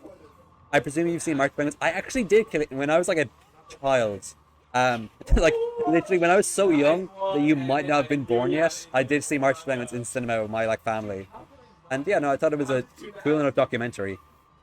I also saw Mr. Popper's Penguins, which I think stars Jim Carrey, I believe, in the title role, and it's like a bunch of penguins coming to his home, and he's not sure what to deal with them. But yeah, no, safe to say I was like absolutely immersed in penguin media when I was a kid. But yeah, no, I'd say Snivy is my favorite Pokemon just of Gen 5, or probably for starter of Gen 5. Because I think the grass snake is a cool enough concept, and I like her demeanor. Gen 6, I have to go with the conventional choice here and say Greninja. I think that not Greninja. Oh, I don't know Greninja's pre-evolution name. That one, I'm actually blanking on that one, but I like him the most. I think he's just. I like the bubble neck he has. Brokey, thank you. Yeah, no, I would say I like Brokey. I like the bubble neck he has. I don't think a waterfall gets all that creative of concepts. Like I will admit, I don't think he's getting any points for originality. But I think he's an endearing enough character that he wins out for me a bit, especially because I don't find the other two starters to be all that endearing. And yeah, I kind of blanked from there on out. Gen 7 I haven't played, but I think I like Rowlet, and I like Litten, and I like the water starter. I don't remember the name, but I do remember the design. Like, I'm fond of all three of them, but I guess if I were to play Pokemon Sun, as I plan to do eventually, if I had to choose for my first starter out, I might actually go for the water starter, because I don't really like the final evolutions of either Litten or Rowlet. Like, I find Rowlet, like, I actually like owls, right? But I think Rowlet's final evolution is a bit, like, unnerving in a way. Just not really my type of owl, I guess. Ooh, okay. Primus, get the set done. And that was a pretty close set too, if I do say so myself. But yeah, Killian, that's all my favorite starters, up to as far as I can remember anyways. I don't know if you like agree or disagree.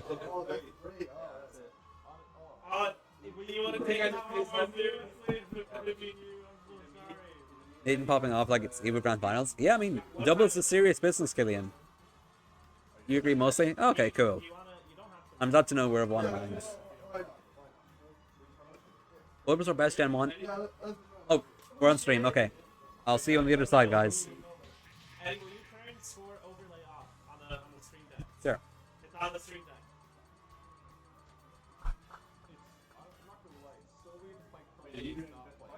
We're turning stream overlay off just so you guys can actually see the socks on the screen. You'll just have to keep count of the set by watching it. Oh, yeah, we'll So there is a loot track. I suppose so. Okay. But we're here. Yeah. So Ginger lads, come here. Alright, what's the plan now? Can you take a bit more seriously?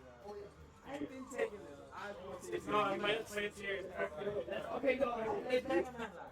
One of the best starters in the double. We won, did we? Keep playing. This is Fingy and Lima, fam. Yeah. You really think they deserve I think it's serious. I think it takes it serious. I'm serious. How? I'm serious as something that is serious. I don't know similar.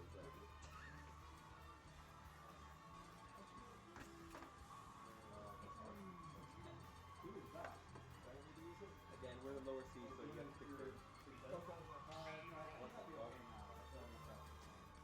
Guys, look, I'm gonna pick big before. Hard to read, you don't play big before. You You said hard to read, he played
I'm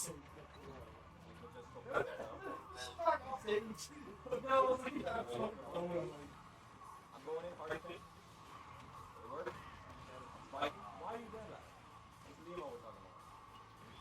And you lost zero. What are you talking about? Who?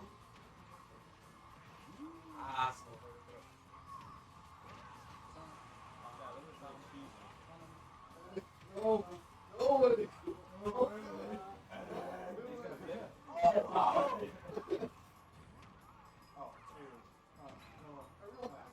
There's a big arrow coming your way. Oh shit. Oh! Oh! Free pop-off is crazy. Free pop-off, bro. I'm a clairvoyant. I know the picture. Where is he? I can't see Emmett.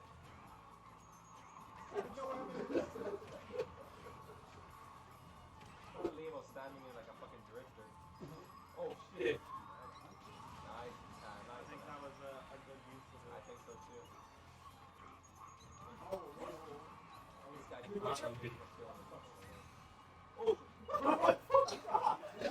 What did you do? Bro, stop it. That's surprising. I need help. You got my love.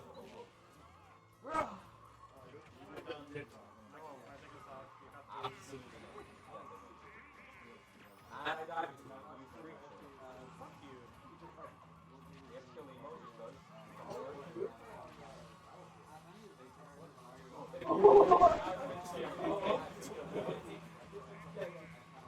Save it. He doesn't know. I'm metal over here. I got you. I'll protect you. My life depends on it.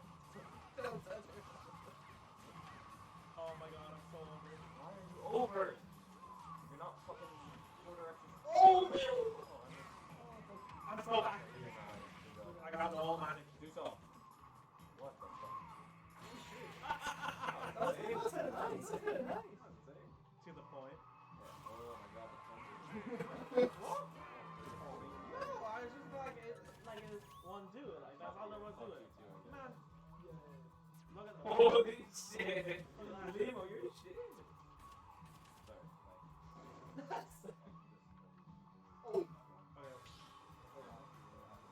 We've been winning every game wrong. Okay, if we lose this, It's clearly not me. It's clearly not me. if we lose this, we gotta go back. I might have to go pub and just make a mouth No, out of this man. guy. No. I'll actually clap you silly if we Do go you pub. have a pub TK matchup? I'm no pub. Hold up. I'm smoking this guy. Look at him smiling, thinking he tricked me. But in my mind, I tricked him. Look at that. He's gonna dash like I do.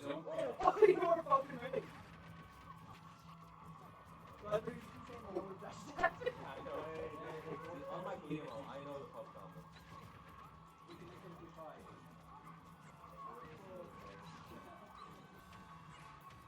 Uh-oh, looking like, oh god. Wait, how? Oh my god. Alright, nice on Limo. I'm getting into their heads now. Psychological balance.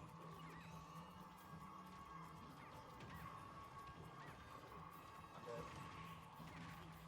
Oh my god, Henry, you're so fast. Thanks.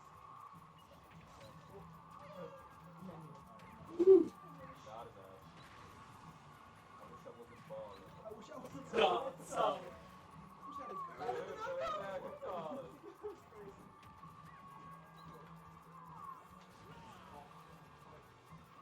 Oh,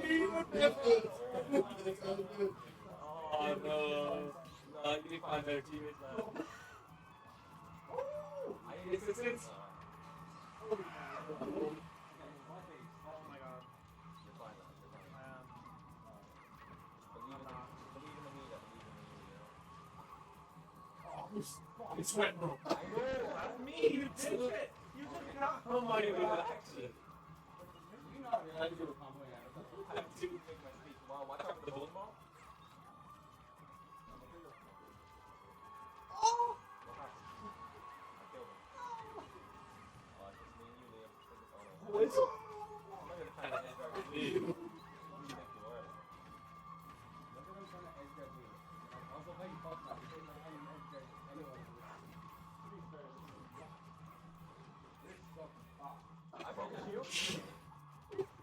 talking about Bulls over there. Oh, the reversal. Looking like WWE Raw right now. It's pretty cute though. No, you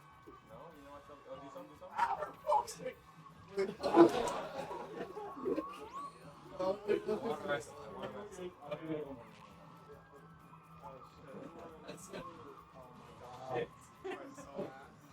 Do something.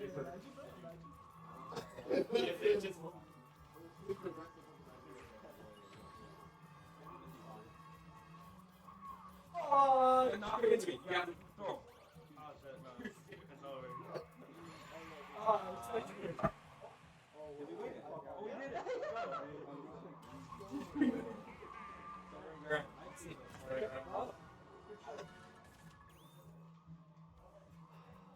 Not so happy anymore. There's been a smile on my face this entire time, bro. You made my day, Nathan. You're welcome. That'll never happen again. Check what the chat's been saying. What chat? There's not even bombs me. I'm sorry. I don't misfire just in time. Are those two losers? Yeah. The loser, winner of that table. Yeah. No, they pay them now, right? No. Oh. Wait. I mean, Shit, they- yeah, right. Okay, let's clear out of the way. Yeah. Oh, wait, we can't. Yeah, there Yeah. They're playing and losing. No, you're playing the winner of this.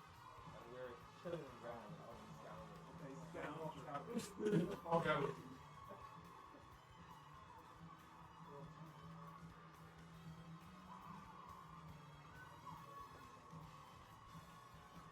It's really close. It's try hard for fucking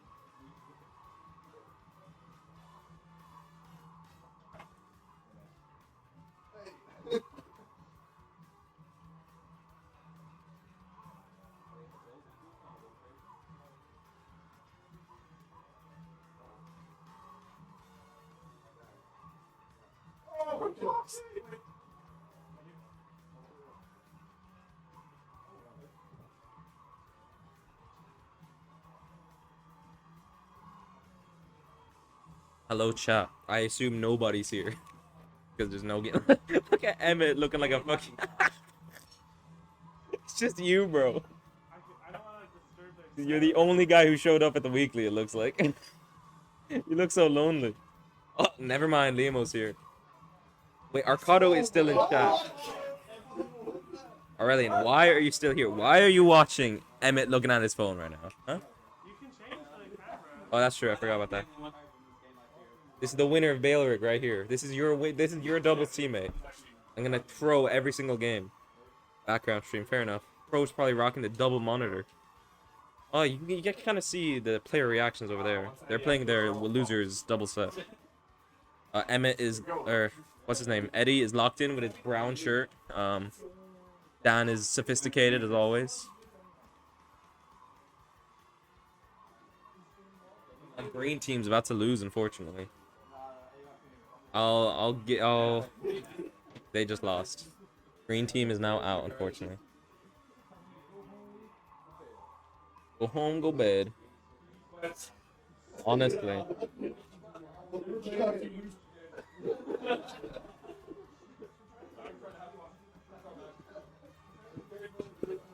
Okay. Remember that shit I was talking about looking nice? That's not today, I don't think. I'm looking quite disheveled today, I won't lie. Oh, I got the pink shirt on though. Yeah, you're on stream.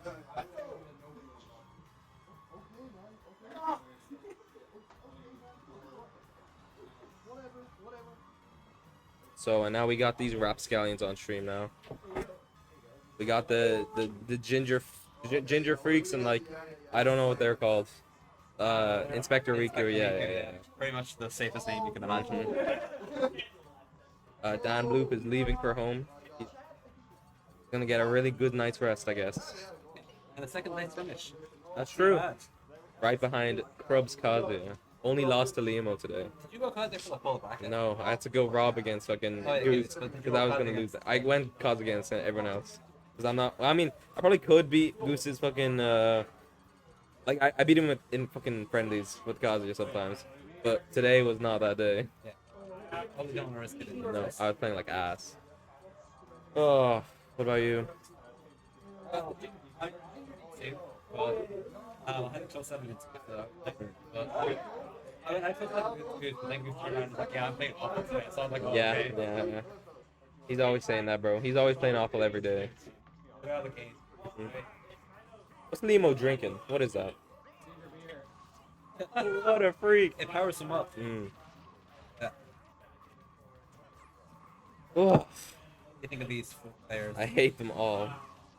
They're untalented. Oh, you're actually the worst offender, bro. They're untalented. They don't look nice. Their fits are bad. Do they have any swag even? No, look at Fingy, lad. Big is a little bit. Are you talking about me? I'm roasting you. Yeah, and you're not even defending him, like. So that says more about you, lad. You have shit for dinner. What? Yeah, what is he saying? Average puff player, like. Yeah, honestly, I don't even know that guy. He's probably like 25, maybe. All melee players are like really old. Except Frog Chip. Yeah, he's like a young age. Yeah. Apparently, people say he looks intimidating when he looks like the most like petite little boy ever made. So like, It kind of depends on your definition. Like, Rock Chip does have a very cool and calm demeanor. yeah, I don't think he's intimidating at all.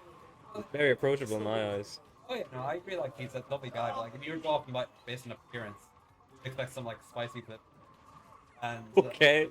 Why? Because he looks like Ben Shapiro, yeah. yeah, kind of. Yeah, I knew you were going like that. And like he also looks like quite a serious fellow. I don't know. He's always smiling. That's what I think it makes him approachable.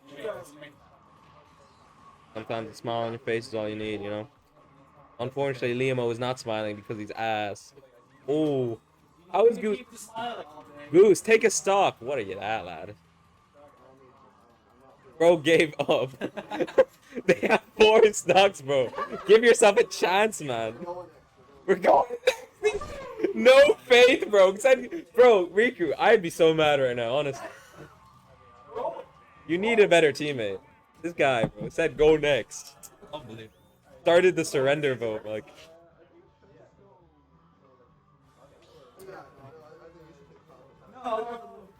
Is he going Goose or Joker now? We were Nah, playing nah, matchups nah, with nah. them earlier on. And Let's see. Sean has no one else but his Joker, so I don't know what he's at. Oh, he's lost it. He's lost it. oh dear. He's going insane. Well, I don't know, maybe it's a good doubles character. No. No. Okay. Not when Sean's piling with him. Yeah, I can only insult people. I never like what's it called? I don't even know what the word for it is. What's the opposite of an insult? Compliment, yeah. See, that's how much time has been gone since I haven't fucking complimented someone. Just not in my code, like. What I would say is think of what you would say to yourself and then say it to other people. That's true. And then you'll find out. But I don't. But the thing is, they don't deserve it. Unlike me. What happened? Goose just kind of got dunked on. He got dunked on by Mowod. That's crazy. Mowod? Mowod. Moywadi. Depending on the dialect, Irish, PH, D or W. Do your best Donegal accent right now. I'm from Donegal. What the fuck is that? my god. Up Donegal. Yeah, when you can't think of an impression, you just default to like fucking your normal voice. I don't know what Donegal people sound like off the top of Me my head. neither, but What's your Donegal impression? it'd probably just be like a really shit Australian accent. I'm from Donegal. I'm from Donegal, mate. Fuck all yeah. I just had an absolutely scintillating spice bag. Seen that one guy? All he does is review spice bags in Dublin. That sounds like an accent. Yep. Anyways. He's the thickest Dublin accent all known from man. Great. But you know what's not great? Goose. He's getting swamped right now. Yeah, he's really lucky. I know, right? Wow, he's getting ping pong like a goddamn ragdoll. Oh wait, no, that's mobile. Ooh, back airs, missing both of them. Specsavers, your new client is here. Oh, wow, he got hit by the lasting. Oh, and he's dead. Limo on 2 stocks. Who's surprised? Not me. Wow, Goose falls on Limo. Yeah, that's it. That's it.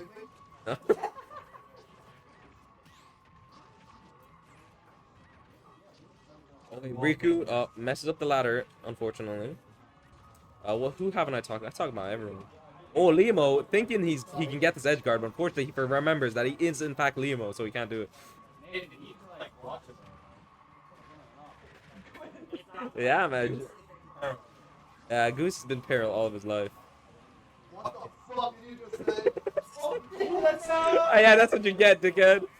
Now you left your best friend Riku all by himself, like. Oh yeah, I'm not here to go next anymore. Interesting, because there is no next. Now you have to believe in him. Wait, no, I believe in Riku. Do you believe in Riku? Yeah, no, because close. So, Oh, he's taunting. He's taunting. Oh. Oh, the beautiful neutral beat. And Liamo unfortunately hits the punish, and that's not GG. Is that GG's? That is GG. Damn. Okay, I'm up now. So okay, Liamo, yeah, you can start. You can beat me now. Next time.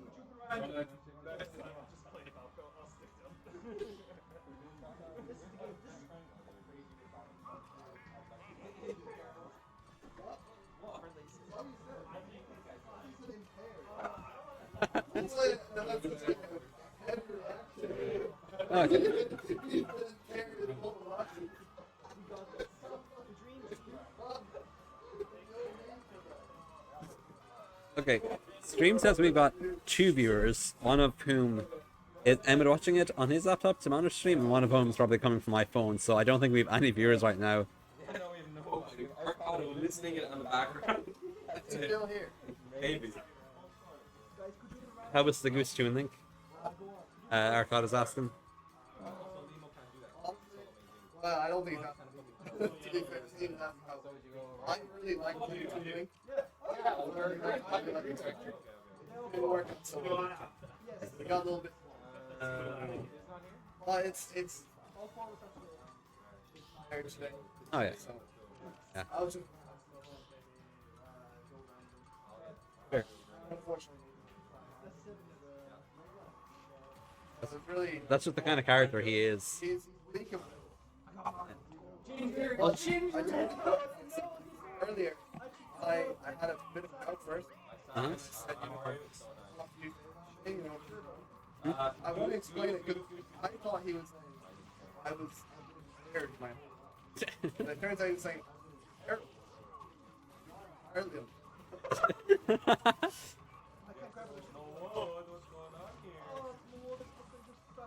But yeah, just to clarify that, all Yeah.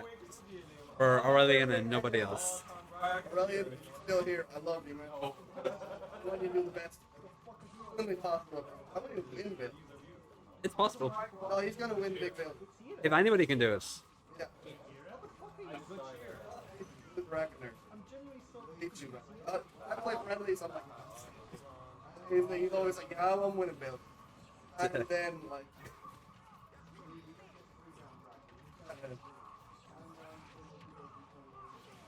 Take a deep breath. But also, I don't want him to. Really. Yeah. Well, Aurelian Crub Grand Finals, I guess is what we're No, hoping that's for. actually okay. I fuck with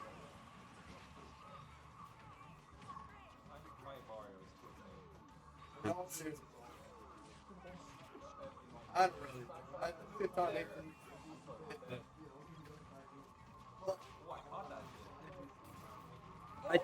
I assume he's seeded for top 8, is he? No, he's seen 10. Okay. Well, he can definitely make top 8. I think I was thinking. Yeah. Because exactly the point. Now he's talking shit. Now he's talking shit. No, Well- I'm just trying to explain. that He got dumpstered by Rabbit. And Ronan didn't even blink after killing him. It was a close game.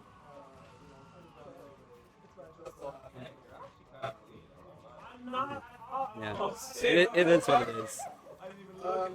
As for Ronan, I think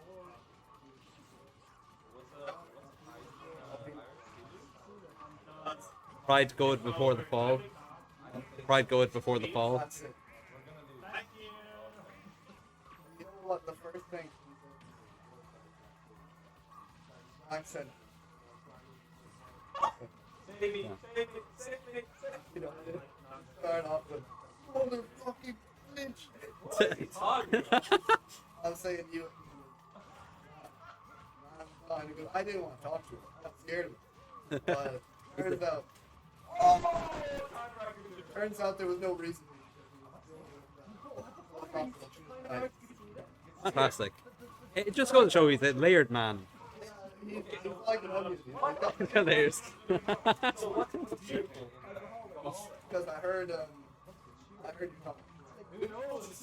Time to play. No worries, you're around. What was the context? I forgot I was talking about Shrek. Not Shrek 5 or something. I don't think I said anything about Shrek. You, but Oh, fair, yeah. well, I am. My position on Shrek 5 is that I'm 23 years old. oh no, it's I mean, The trailer was a meme, but the movie is real. there weren't memes in the teaser. Yeah. That's what happens. Like, my opinion on Shrek 5 is that I'm 23 years old. I don't really have much investment in it, and it's just going to be a movie for kids more so than like a love letter to fans of the Shrek franchise, which I think is disappointing, but I'm not going to have too much investment in it if they're not marketing it towards me. No, that's fair. Yeah, and I will say the trailer is not promising, so I wouldn't get my hopes up. This is close. No, it's really disappointing.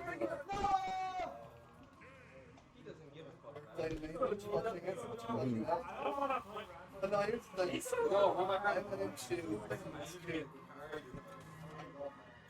I thought it was they still got it in there. Yeah, absolutely. I mean, like, even though Wild Robot came out last year and was like very well received, I think DreamWorks have a lot of fantastic people working in their creative departments. It's just that yeah, it's just that they have a lot of missteps, and I think Shrek 5 is something that not a lot of people are asking for. I don't think there's much you can do with that story because Shrek seems so settled after Shrek 4. Which I got. Yeah, like I know Shrek 4 is controversial for many reasons, but the ending of it is like as much of a ending to a tale as you could ask for. Exactly, yeah.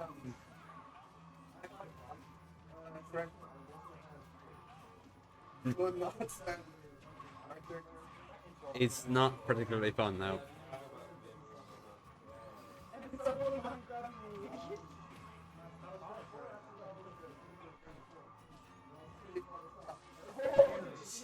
Did have to do the horse. Hey, you can't beat that. That alone.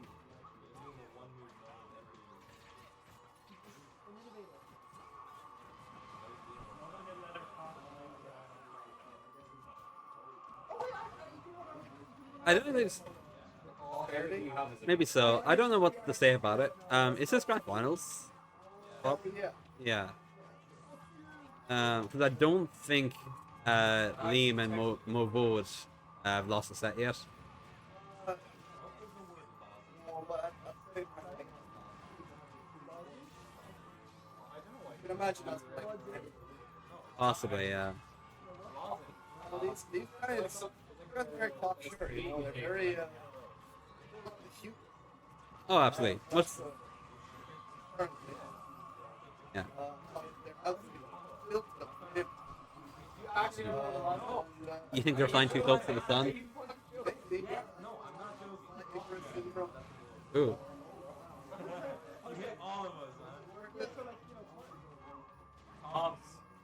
All I'm saying is that they wouldn't run around. What? What are you talking about? It's a fucking sweet thing. You're like, Oddly. Yeah, Yeah, it's like how you dissolve in water. No, yeah. What else? I think it's just like Oh no, you're right. Yeah. vitamin tablets, maybe you're thinking of. But like, there's some vitamin tablets that like you dissolve in water. Not all of them, but some of them do, and Yeah. maybe that's what you're thinking of. But like, yeah, lots of them is. Oh, you're right. Lots of them is just like a flavored sweet you consume to seal your throat. I word that in the strangest way possible, but I didn't get the point of the I problem. don't know. It's yeah, Strepsil. It's all.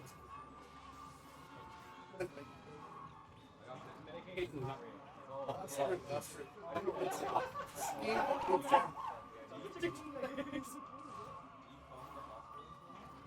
There, let's. Do you from the hospital? Oh wait. Oh my god. Oh, he's taken for a ride. Oh no! Oh no! You hate to see it. Oh, he's so happy. Yeah.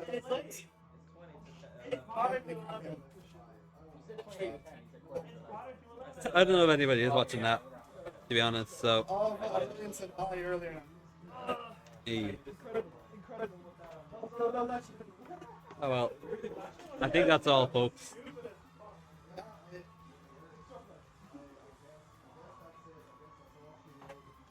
More or less. I don't know. There's no women here.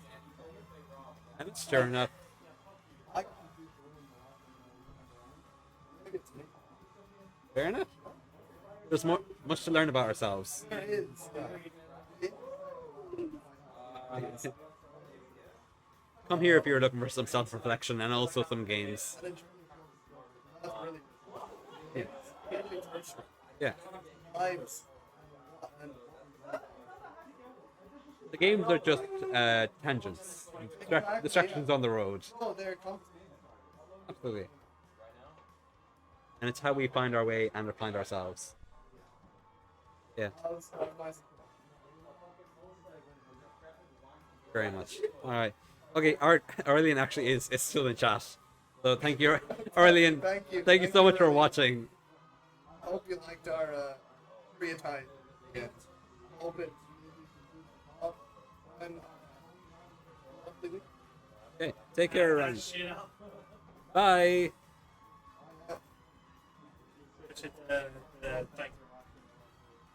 How do I do that? awesome. I'm fine.